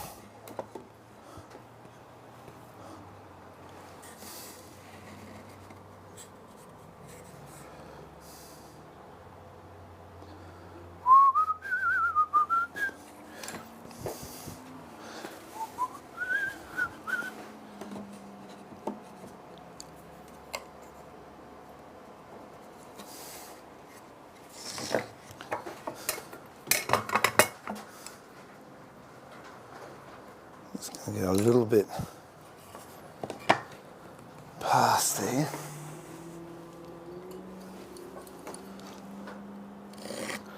Now you could cut this to the right width straight off the bat, but I always like to have a little bit of insurance there, even if it's 1/4 of an inch or something like that, just in case I make a blue. It just gives me that extra little bit of tolerance. So we'll just...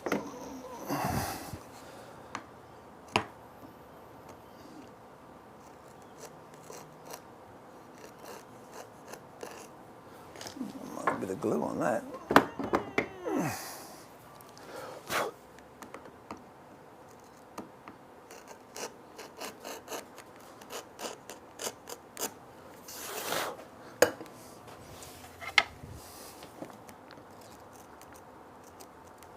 Okay. All right, this cuts for the whole bunch of bananas, so it's got to be pretty good.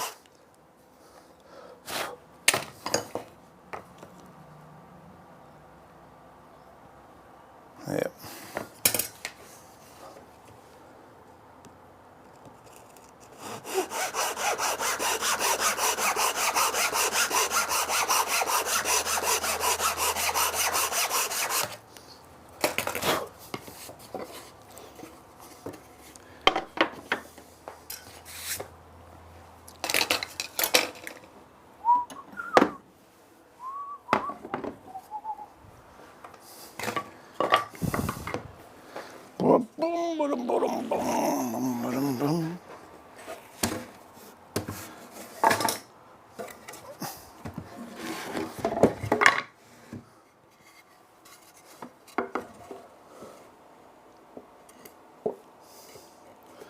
Okay, near as fit, near as fit.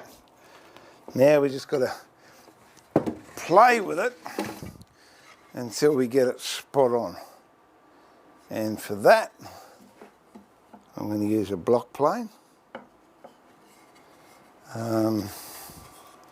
which I think I would have this as a front. So we might just mark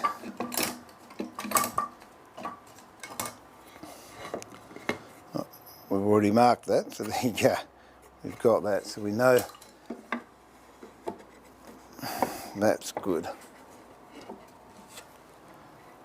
Just going to clean up this edge here now with a block plane. Trick when you're using the block plane, so you don't get breakout, put a very small mitre on the end. That will prevent you from getting split out or tear out.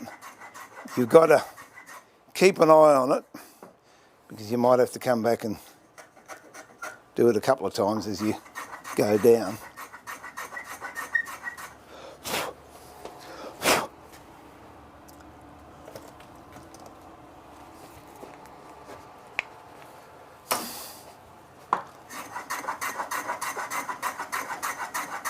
You might have noticed there I put grease all the way down the plane. That's okay, because I'm not going to glue any of this. Let's check for square.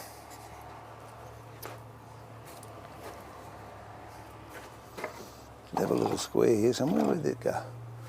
Oh, I don't know. We'll use a bigger one.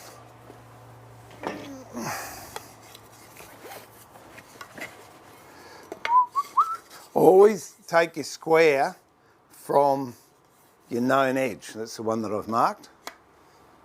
Okay, so I've got to pull a little bit off of there.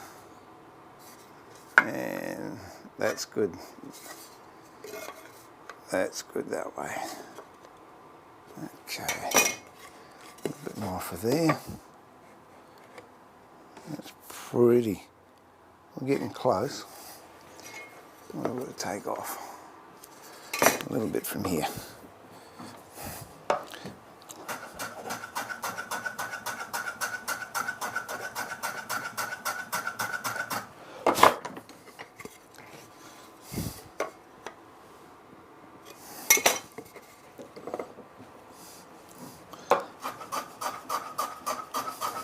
I mean, obviously, if you've got a drop saw, just use a drop saw or a table saw to get this square. But I thought it would be fun to do the whole process.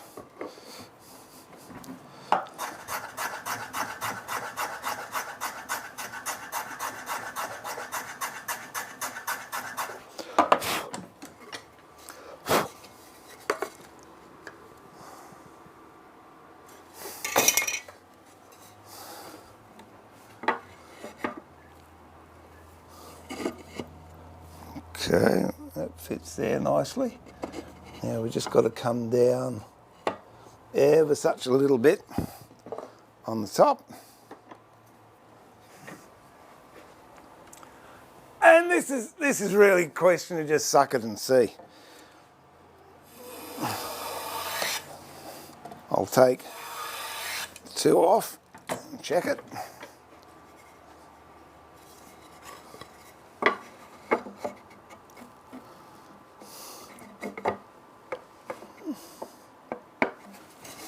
Take another 2 off. Oh, I might take 3 off. Feeling good.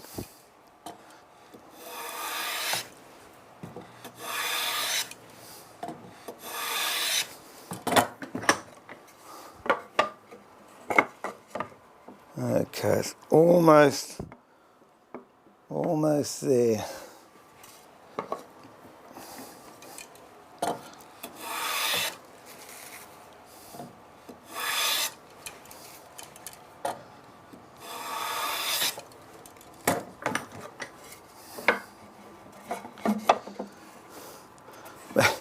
That is tantalisingly close.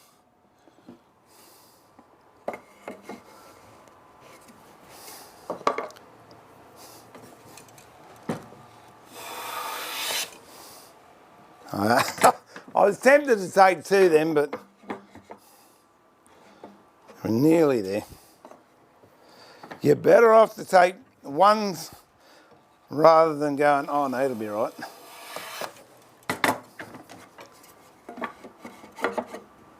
There you go, it's nearly in. It's in there.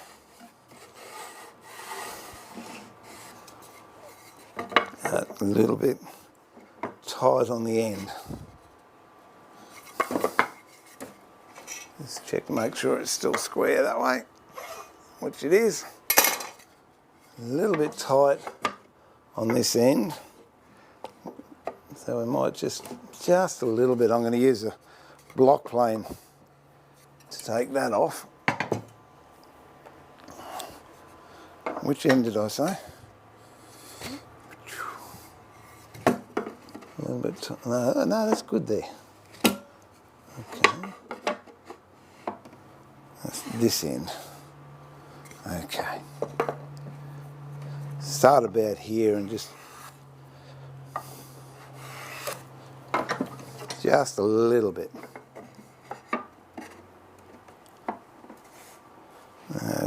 You can always tell where it's sticking if you rub it. It'll give you a bit of a shine on the timber because it's polishing it. So we'll just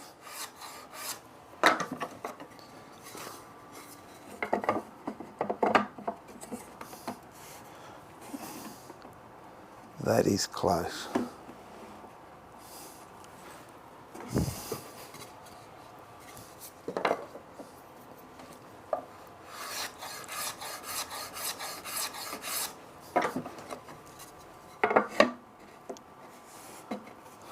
Okay.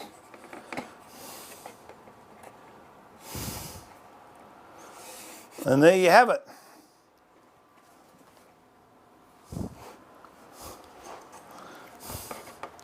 One nicely fitting drawer. Now what we've got to do is fit the drawer slips so we can get them running the same way. I might even actually have, I don't know, these might be pretty close. Okay, that might be all right there.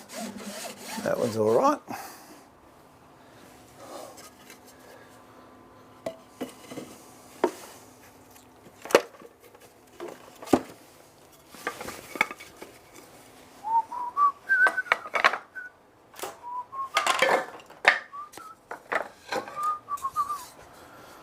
I think was this.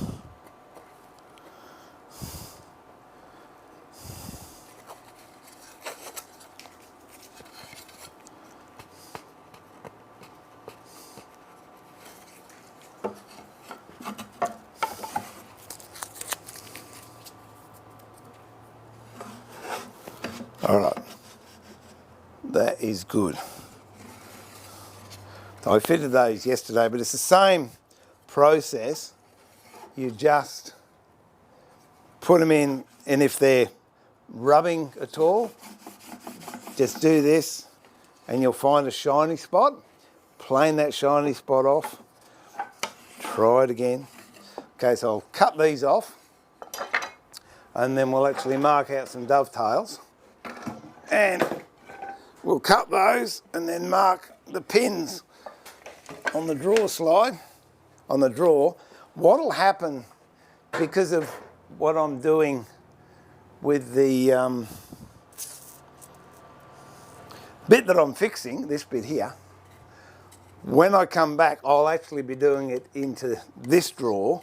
So don't go, oh, he's changed a bit, he messed it up. No, it's just I'm trying to show you the techniques now, but the tails that I cut, I'll actually use, and I'll show you how to do it on this drawer front, but then I'll transfer it over onto that. So for this one here, I'm just going to cut these pins off because they're no good. And I'll have a chin wag in a minute. That's how it could come from.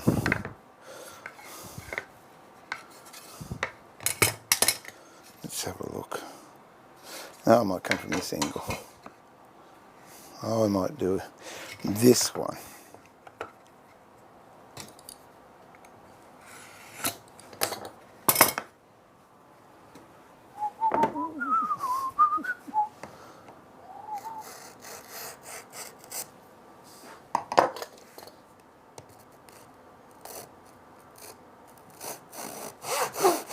Whoops.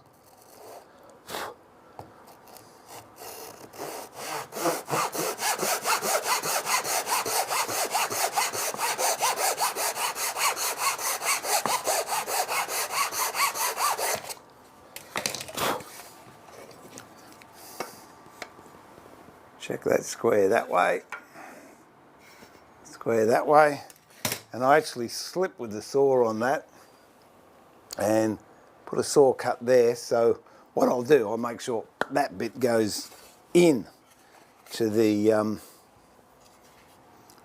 drawer that we're using. Okay, marking gauges.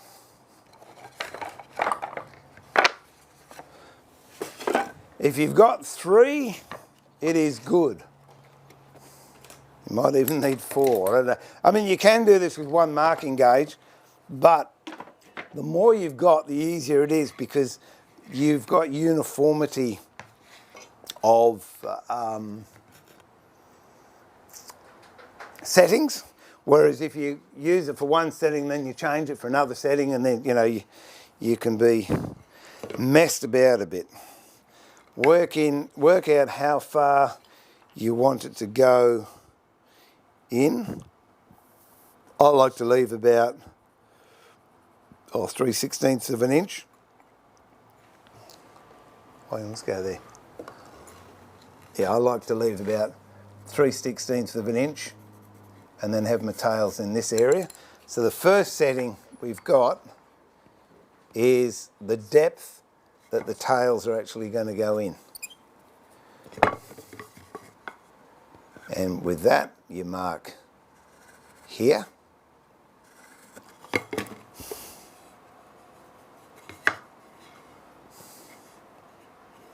Sorry, disregard that one. You mark here. What happened was I marked the wrong side. So I'll put a line down there. That's how deep the tails are going to go in. That depth there, if you like. Mark the same all the way around on your drawer side.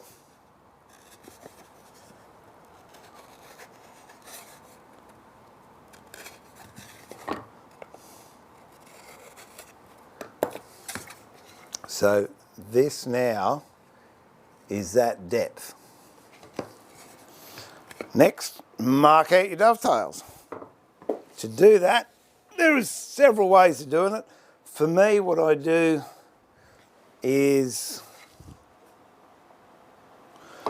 I come in 1/4 of an inch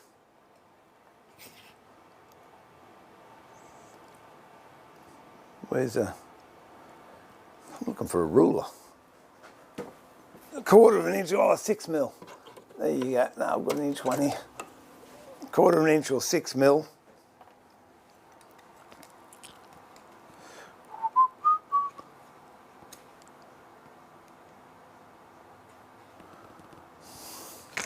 That's not going to work. Use this, 6 mil.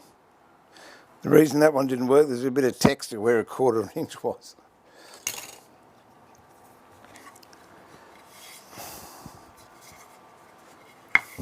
Right, in here. So mark 1/4 of an inch and 1/4 of an inch. And then work out how many dovetails you want. I'll have 3. So you divide that space in there by 3. The easy way to do that is bring these 1/4 inch lines down. And I'll just go, if I've got a sharper pencil, I'll use that. If not, I'll go and sharpen this one.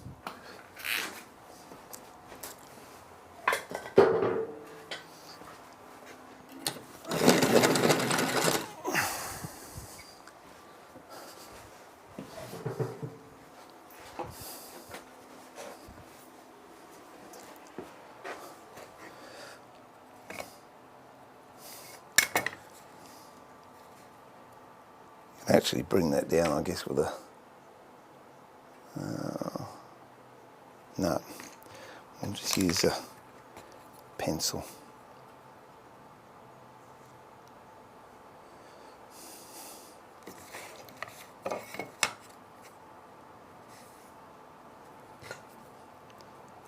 I'm just bringing that pencil line down, and the same on the other side.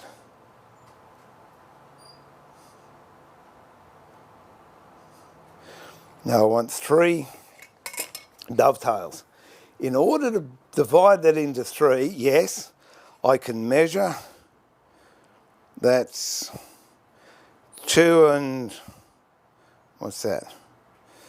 4, 5, 6. That's 2 7/8, or 68 millimetres. And I don't know about you, but Saturday morning I'm a bit foggy on mathematics. The easiest way to do it, and it doesn't matter if you're using feet and inches or metric or whatever, find something, if I want 3 dovetails, find something that's divisible by 3. Between these 2 lines, between this line and this line. So I'm going to put 1 corner on there and line it up until I get, there is now 9.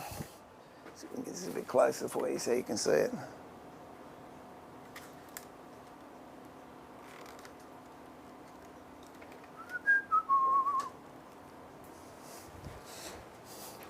So I've got this bottom corner on the line here that I drew, and I'm swinging this around, and the 6 won't make it. 6 is here, so I'm swinging it around until I line up with 9, which is divisible by 3. I could, if I wanted, move it up and swing it around until I get 12, which is divisible by 3. In fact, I'll show you why it works the same way. So I've got 1 there, that's on 9. I'm just going to switch glasses.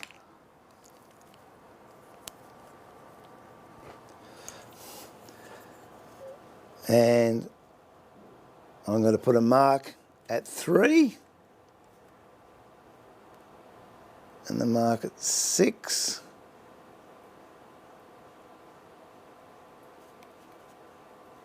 Like that.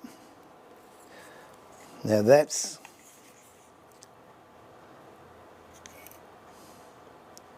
22 millimetres from this line. If I do exactly the same thing with 12, I've got the corner of the screw, ruler here, I'll swing it around to 12, and 12 divided by 3 is 4. So I'll put a mark there, 4 and 8. That distance there is the same distance as from there to there. Now you just transfer those lines down. This is why it's important, everything's square. Bring that one down to there. And the next one down to there. So now I've got 3 lines. Oh, you might see. I've got my fuzzy glasses on, I can't see. So there are my 3 dovetails, but that's the centres of them. So to actually get them set, I now, and this is where I am going to go imperial, only because it's the way I've always worked. I draw those lines across.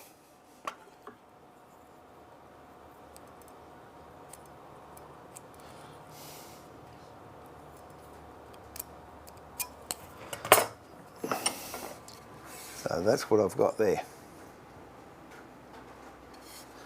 Now I'm going to go 1/8 of an inch either side of those lines using my knife. So there's 1/8 there, 1/8 there, 1/8 there, and 1/8 there.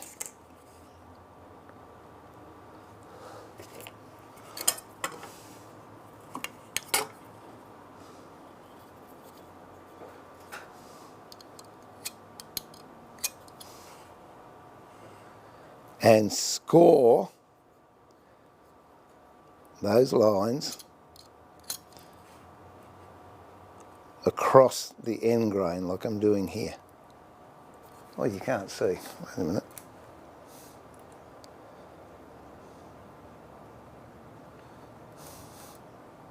Oh, for goodness sake. Okay. So those points that I put 1/8 of an inch either side of those pencil lines, I'm now transferring with a knife across the end grain.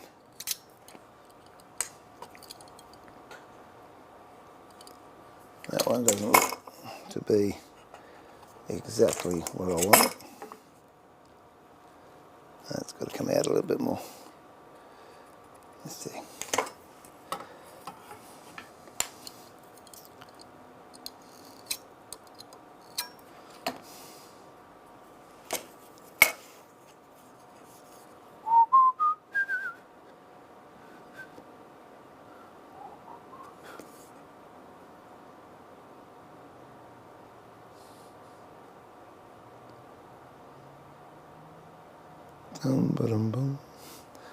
Okie dokie.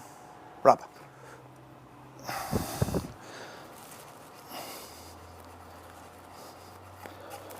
Then rub out the pencil marks. Now mark with a knife just where you've cut those through the end grain.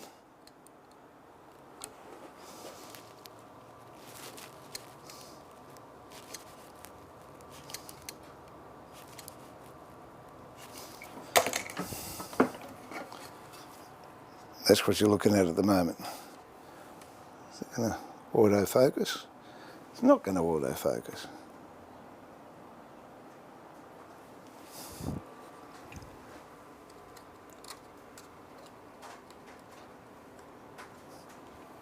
There you go.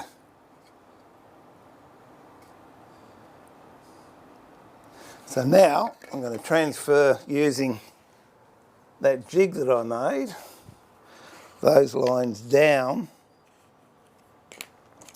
to the depth line.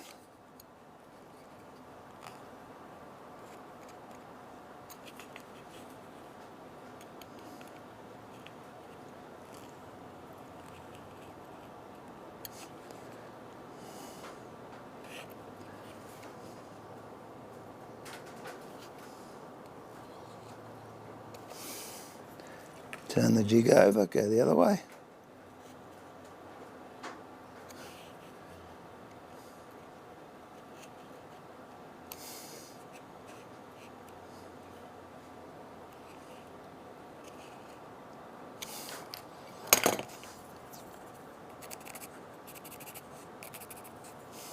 Whoops. I marked the wrong ones. Then with a pencil, I scribble my waist and turn it over and do exactly the same thing on this side.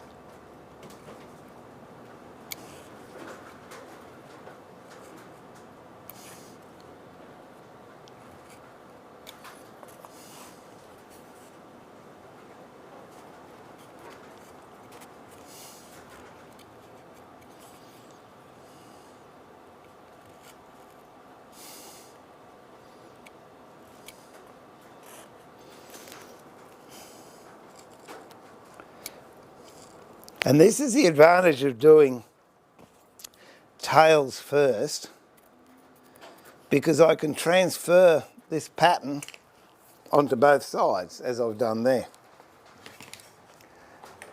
Whereas going from pins to tails, it's very hard to do that.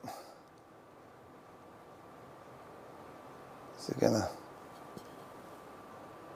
I've got them marked out there, and I've got them marked out there. Now again, because my eyesight's not what it used to be, I'm putting a bit of masking tape. I'm just trying to split that line that I've drawn. I'm going to try and split it in half with the masking tape.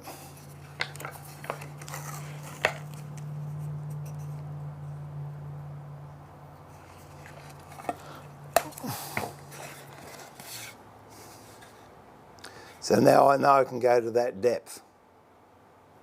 So, put them back in the vise. And we'll cut them. I'll have a quick chat first. How is everyone? I know I get lost when I'm doing this, don't I? It's very hard to be sociable when you're trying to concentrate. But I hope you're getting something out of it anyway. Oh, dear oh dear. What are we up to?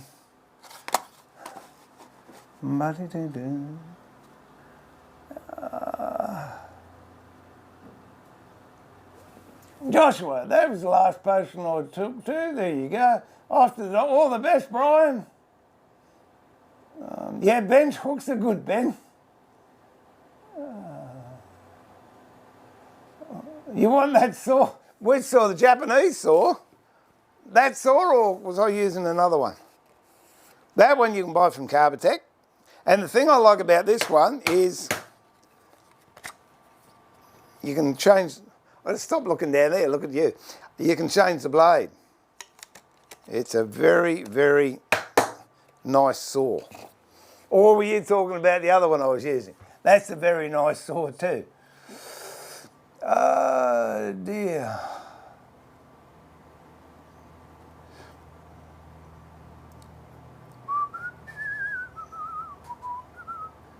I was going to do some pinstriping too. We might still do that. I know you were talking about something different, but...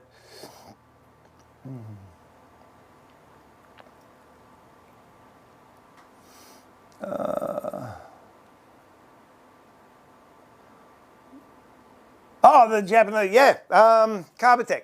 And you can get replacement blades for it too. Lovely. Okay. Oh, that's, it's all right. I'll cut the dovetails with a Japanese saw then. Let's rock and roll. So I go on the fat side, or the waist side of the dovetail. Bearing in mind these cut on the back. Hold it at an angle. You can, there is a technique, got to make sure I've got the right. Yeah, there is a technique you can use that helps your dovetails fit. And that is very, very, emphasize very slightly, put a taper on your blade. So what that'll do, that'll give you a leading edge on your dovetail. But it's only, I stress, very slight taper. Imperceptible would be the go. I always have the blade down at the back because I don't want to cut through on the front. Do all the same angles at the same time.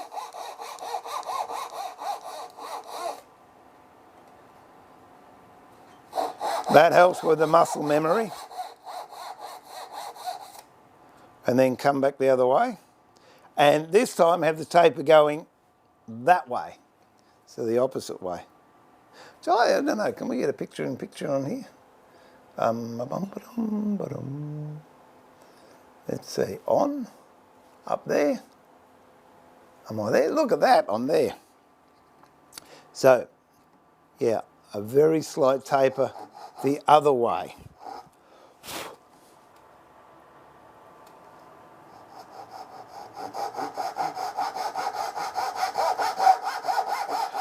Have the back of the saw down a bit, that way you won't cut through on the front. Gee whiz, I can hardly see that one. I'm just going to have to remark these. I can't see them.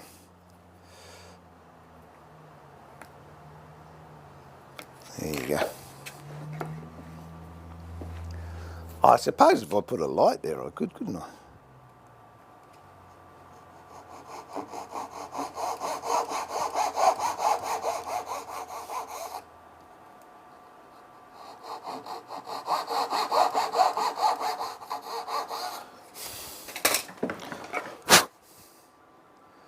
Okay, I've got a little bit to go here just to bring it down, so I'm going to go down low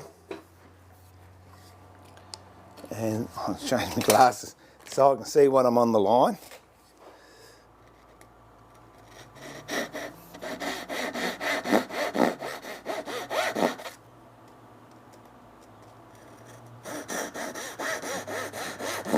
The other good thing about doing this in real time is you get the feeling that these things don't get done in a day. You know, I've had people say, oh, can we make a couple of boxes today? Well, no, you can start on a box today, and 3 weeks later they're still working on the same box.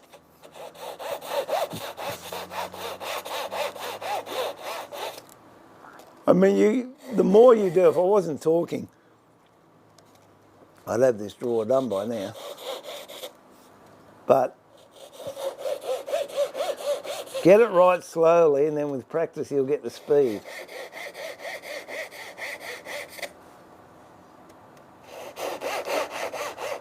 And sometimes it's very nice and cathartic just to come down and do this. Clears your head. Okay, so they're all good to go now.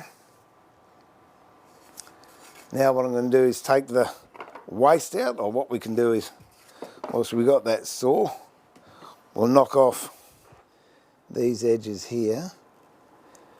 On the waste side, don't go past the tape, because we can pare that back using a chisel, that's no dramas.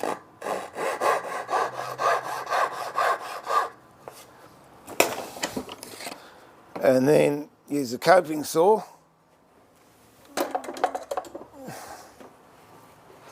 and take out this waste in between.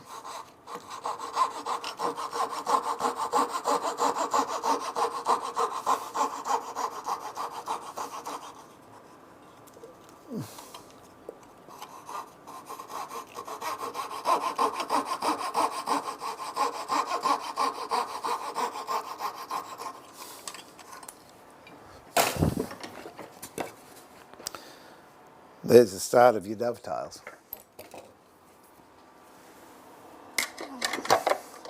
To clean them up, what I do is get a bit of, where's a bit of, I did have a bit, this little bit of timber. And this block, I worked out the other day, I was talking on the stream, I think, I made this block in about 1990, I don't know, 96 or something or other. So if you have a look at it, it's been around for a while. It's just a lump of Queeler, but it's got to have a dead straight face there. It's got to be 90 degrees there. And that's, so I know that's the straight face. Again, use water. Put your job on there. And then if I put this on here, see how that slips? You watch what happens when I put a little bit of water on it. So at the moment, that's slipping all over the place. Squirt of water. See, everything moves together. Because I've got water on here and here. If I put a bit more on there, it definitely won't move.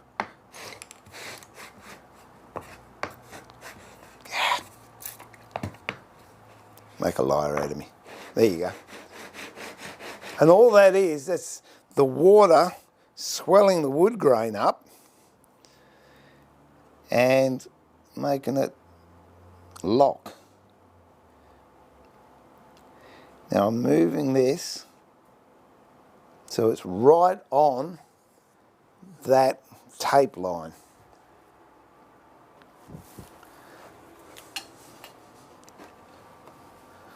Move this down here a bit. We might have to move the camera in a tick.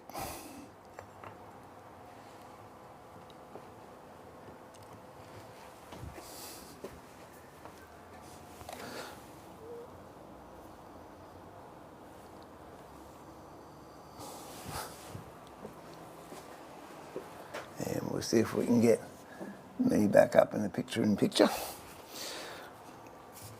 If I need to adjust that block in any way, I'm just looking for a... Isn't that marvellous? You see stuff and then you lose it. Where'd it go?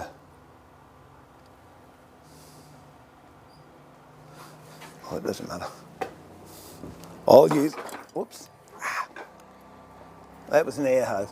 Oh, I'll use a bigger hammer. Just give it a couple of taps with a hammer to make it exactly where you want it. And then we'll get some chisels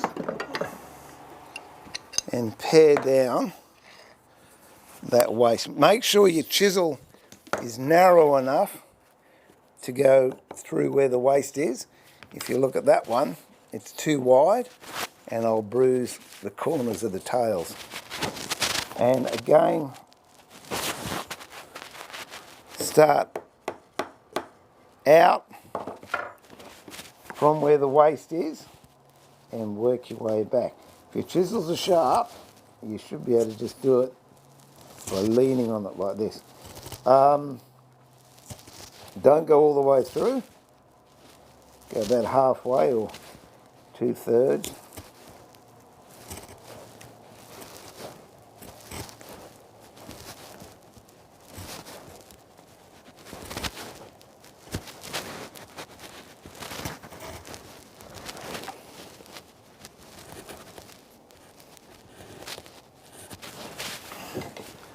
And then change it over. So then I haven't gone all the way through. And I'm going to turn it upside down and clean the rest of that out, and that'll give us a really nice, crisp edge.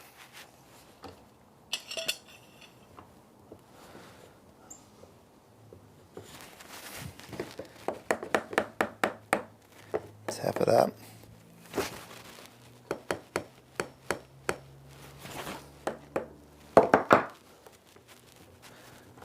Tighten it a bit. Hello, I've just lost one of my screens.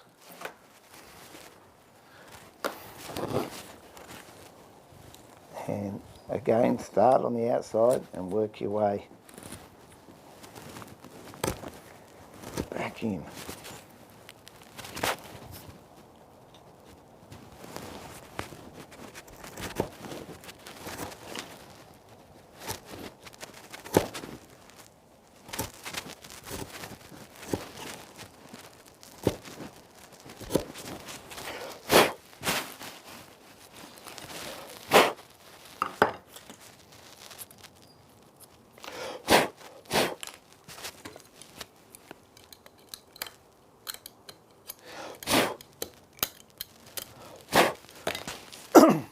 It should be fairly smooth on the walls. If it's not, you can just clean them up, but as a rule, I like to leave them off the saw.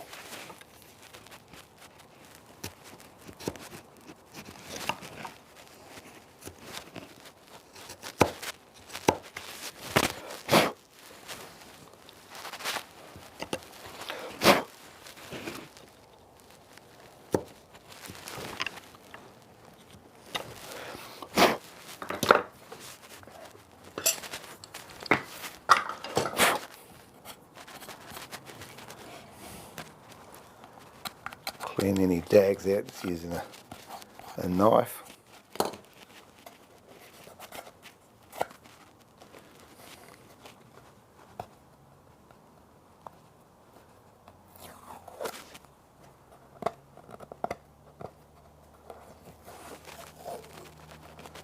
Okay, now we have 3 quite acceptable dovetails. I'll show you how to mark them out. I've just decided I won't cut them in because this will be ready very, very soon. So we might as well put them in that, and I can save the other bit of timber for something else. But I will show you how to mark them out. This is something that is good value. I first saw it, golly, must be 8 or 9 years ago. I've forgotten his name, David. I'm sorry, David. English woodworker anyway. I saw him make one similar to this. Mine's a little bit different to his, but I call it a Dovetail Sled. I don't know what he calls it. Hasn't been used for a while, you can tell. And all it is, it's a right angle piece of wood. It's got a relief in there. I used the core box bit on a router, and it's got an edge. You could use a brass edge, timber edge, whatever, and it is pretty good for marking out dovetails. What you do, this is the front, that's going there, this is going there, okay. You put, David, I'm terribly sorry. It wasn't my idea anyway. It was this David chap. You put that in your vise like that. Make sure it's nice and flush. This is flush with that. If it's not, just give it a little of a tap like that. And this rail is hard up against this brass edge here, and then work out which is your inside and which is your outside. If you remember, I had a bit of a slip, so I want that mark to be on the inside, which is this one here. It's just got a cut out, so that's going to go on the inside. And I just bring that up to that edge that we marked with the marking gauge there, like that.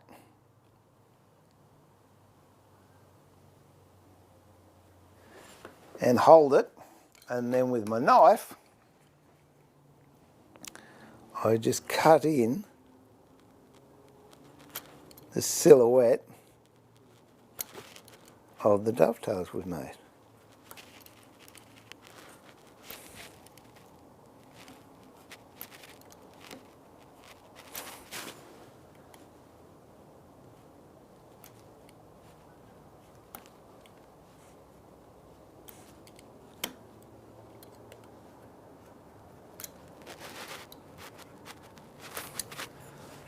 And I'll mark what is waste. It's going to be that, that, and that.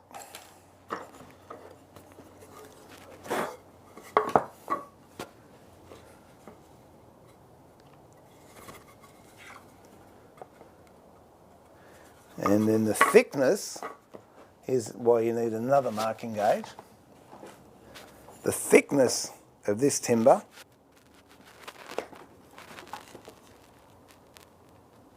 you can go a little bit light if you like. Don't go deep.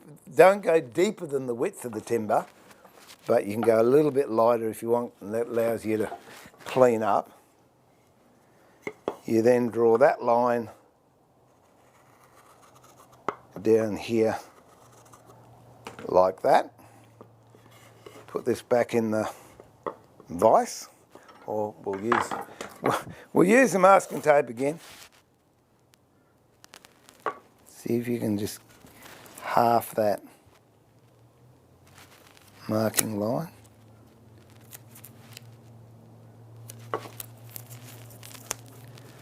As I said yesterday, you can pare a bit more out with a chisel, but very hard to put a bit more on with a chisel. Now, with a knife,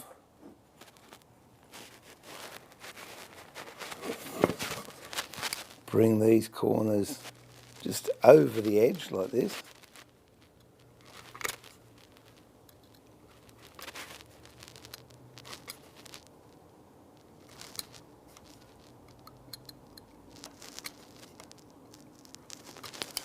And then, wish I could find a small square of that one somewhere. Bring them straight down.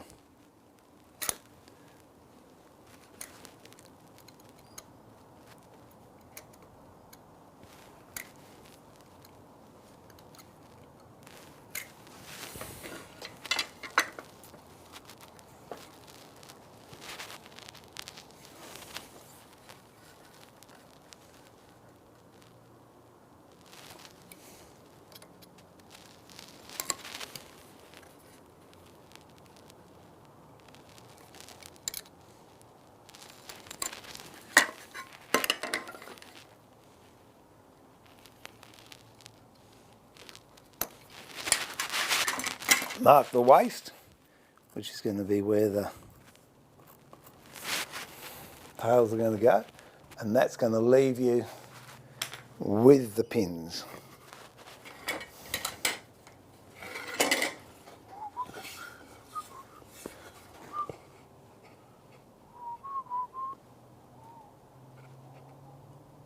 It's looking pretty good too. Okay. What's the time? Oh, we might as well knock them out. Well, there's various ways you can do it. One way I used to do, I don't anymore, I don't know why. It's just one of those things.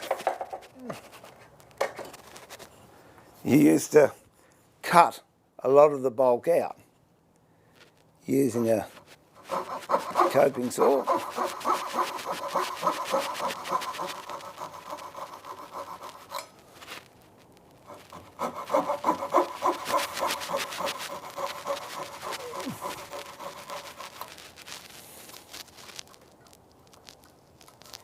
To me, it's years later. I mean, that was, I don't know, 30 years ago I was doing that. But I just find knocking it all out with a chisel is a lot quicker. Let me have a chat, because I feel as if I've been ignoring everyone. Oh, dear. What have we got? Hey, Brenda, how are you? Thanks for popping in.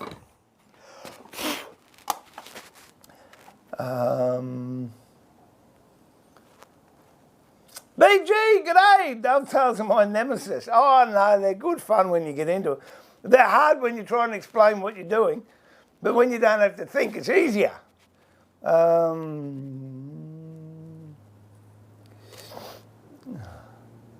are kind of near, but no real damage. Good. Phone number, got visitors, gotta go. Are you allowed to socialise, Trev? They don't lock you in your room? Shen Lu, sneaking in there, good day. Have we got anything else? If there's any questions that I've missed, please ask them again and I'll do my best to answer them. But we'll knock these out and then, see, it takes a lot longer than you actually think. I love these people. Oh, can you just whack a couple of dovetails in there for me, please? Yeah, good on you. No.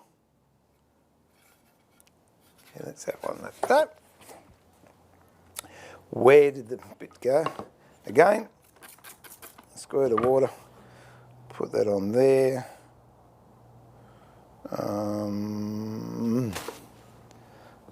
Block. What you can do, here's another way to do it. Like, honestly, if I did dovetails, I don't know, over 8 weeks, 1 week apart, I reckon I'd do them a different way every time.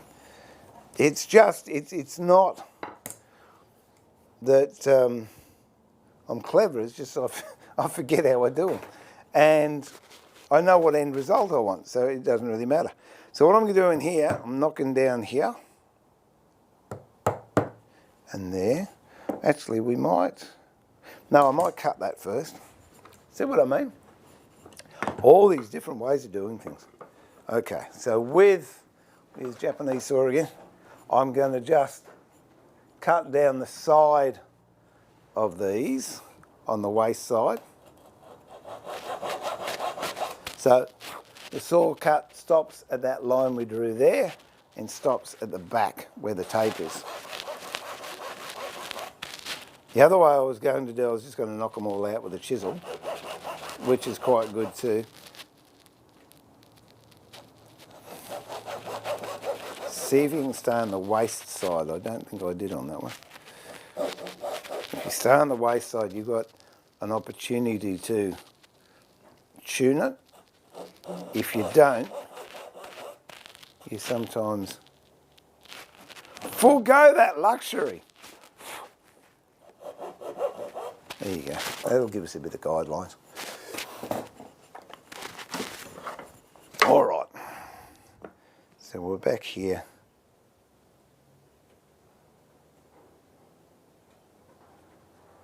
I'm going up on that line. Of course it moved. Getting close.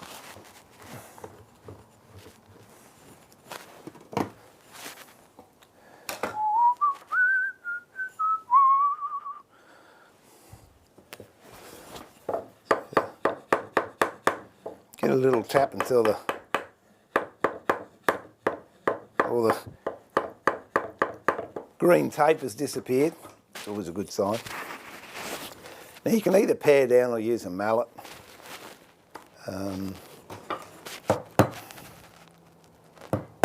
Don't start right on the end. Work up to your last cut-off point, because you'll find with the bevel, or the slope of the chisel, as you knock down with this bevel here, it's got a tendency to go that way. So if you're going right on the line and knock down, there's a good chance you'll go past the line. Whereas if you do what I'm doing here, you start out wide and then come back on the line, you can generally just pare that last bit off.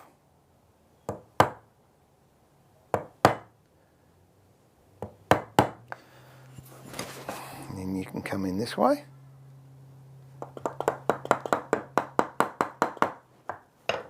Just take that waste out.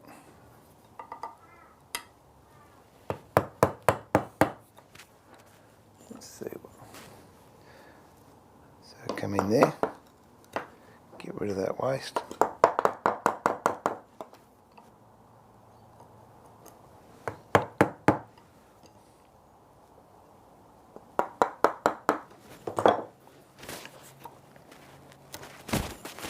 I'll tell you what, I'm just going to check my battery to see if it's still working. Yeah, no, we're still good.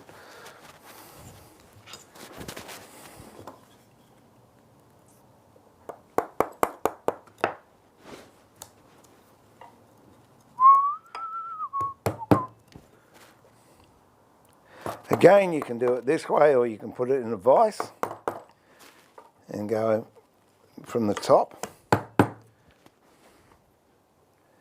which I'll do when I get close to getting it where I want it.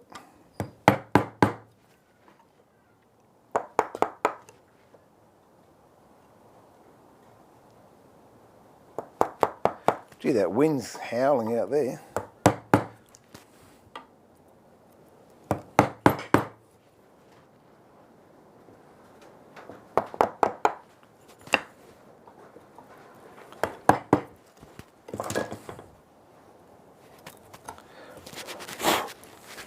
So as you can tell, there's not much finesse involved in taking the rubbish out. What I want to do now is come right up on that line. I want to be accurate there.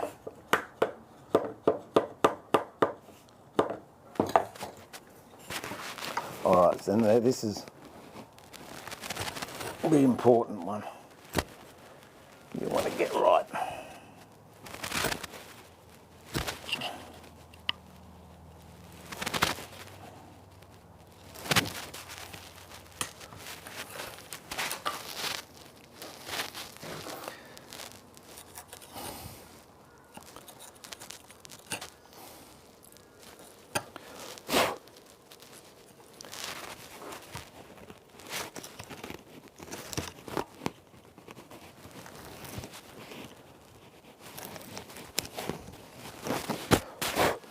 What you can do now is put it in the vise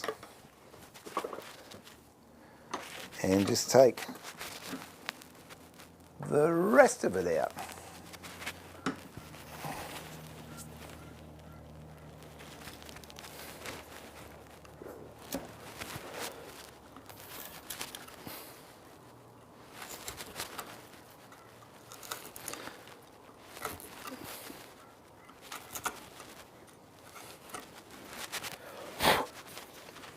And obviously as you're going down deeper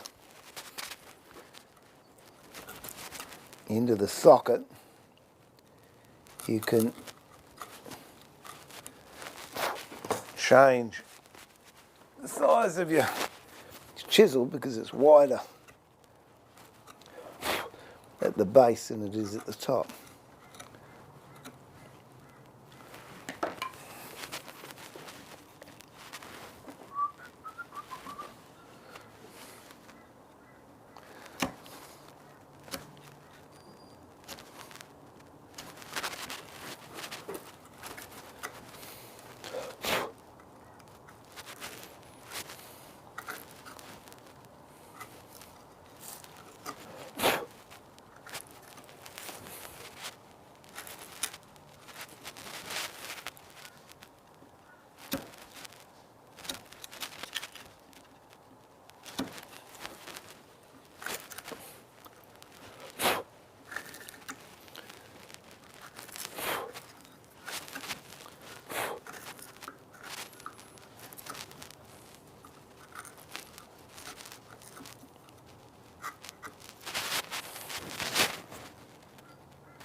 This way is easier because you're going with the grain when you're cutting down like that.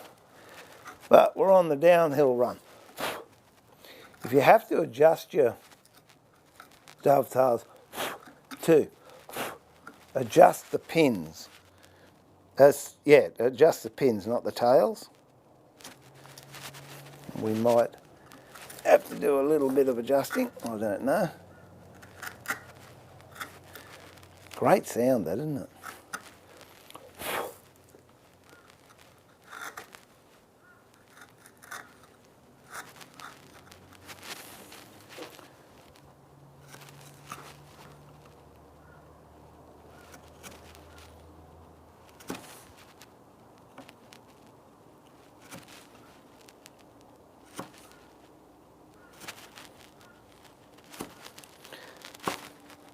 Sorry, I'm not chatty, but I've got to concentrate.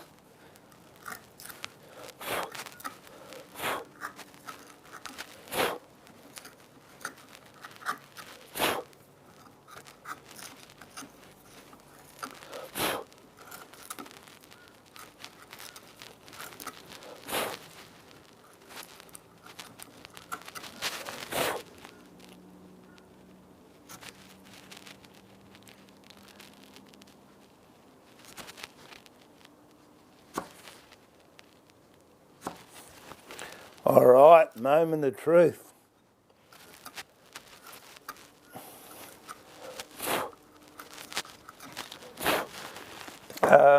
Just to be doubly sure, what you can do is just get a knife and just go right in the corners and cut off any straggling pieces of material that could get in the way, such as there. Okay, moment of truth. Let's see.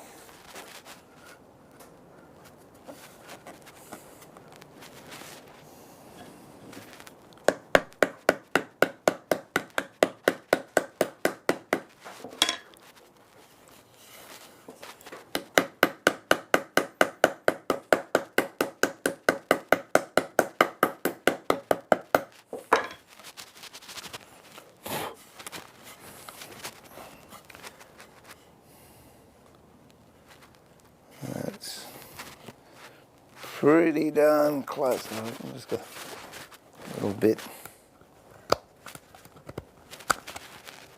there to clear off.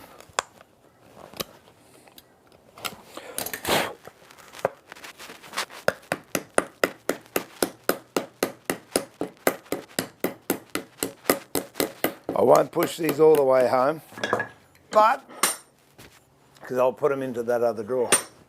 There you go. That's pretty good. I tell you what, after yesterday's effort, that's a massive improvement. And it's going to look good. It's nice and tight. With glue, it will slide straight in there and you won't have any gaps.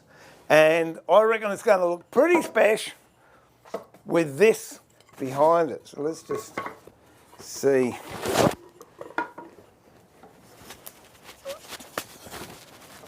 What sort of effect we're going to get. Yeah, so that's the sort of effect we're going to have, which is a little bit of silver ash coming through, a little bit of ambonia. So there you go. That will be done next.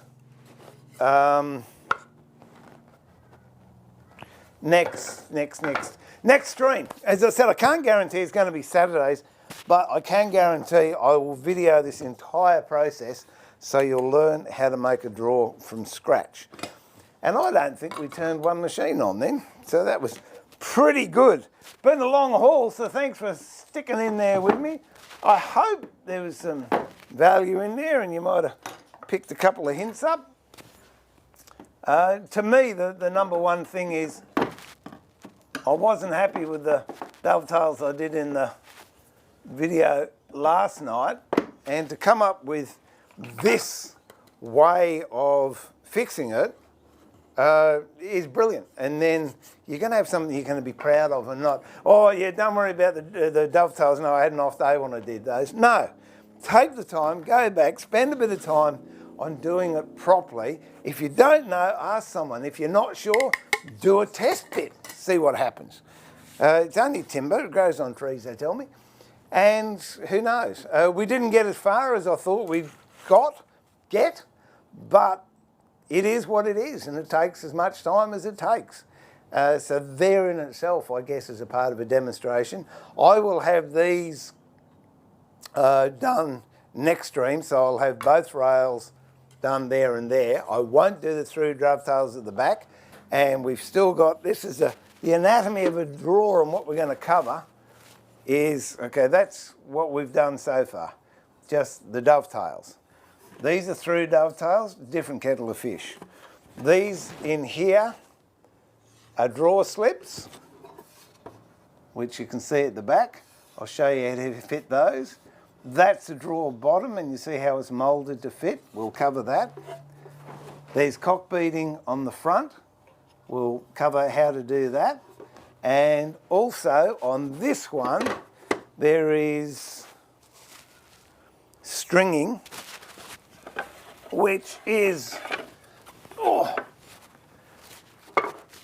this.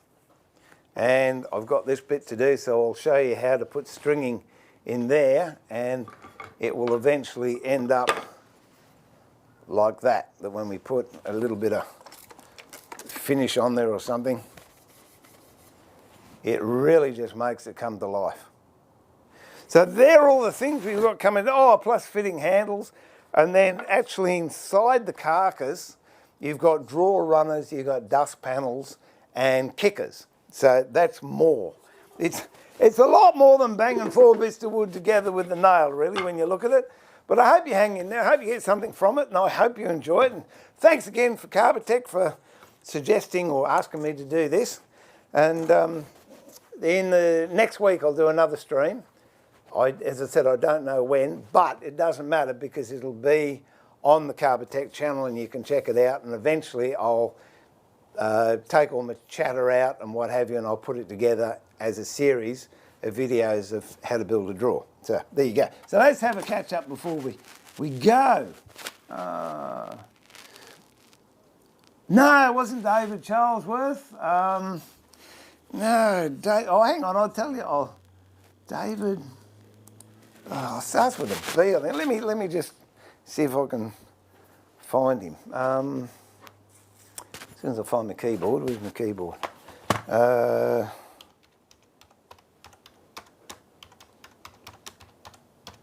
Baron. There you go, Baron. Baron? I think it's Baron. Let me double check.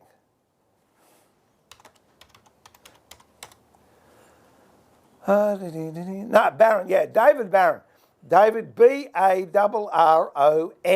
David Baron. There you go.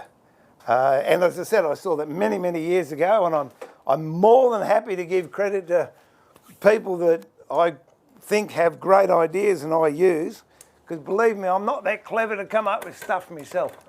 Although I think the way I fixed that, I think that was a Steve A original. I'll put it this way, I've never seen it done anywhere else. Where are we up to? Going for inlay dovetail like... well, it's not an inlay dovetail like... I mean, what was I saying, BJ? Lee dovetail jig will allow you to do an inlay dovetail.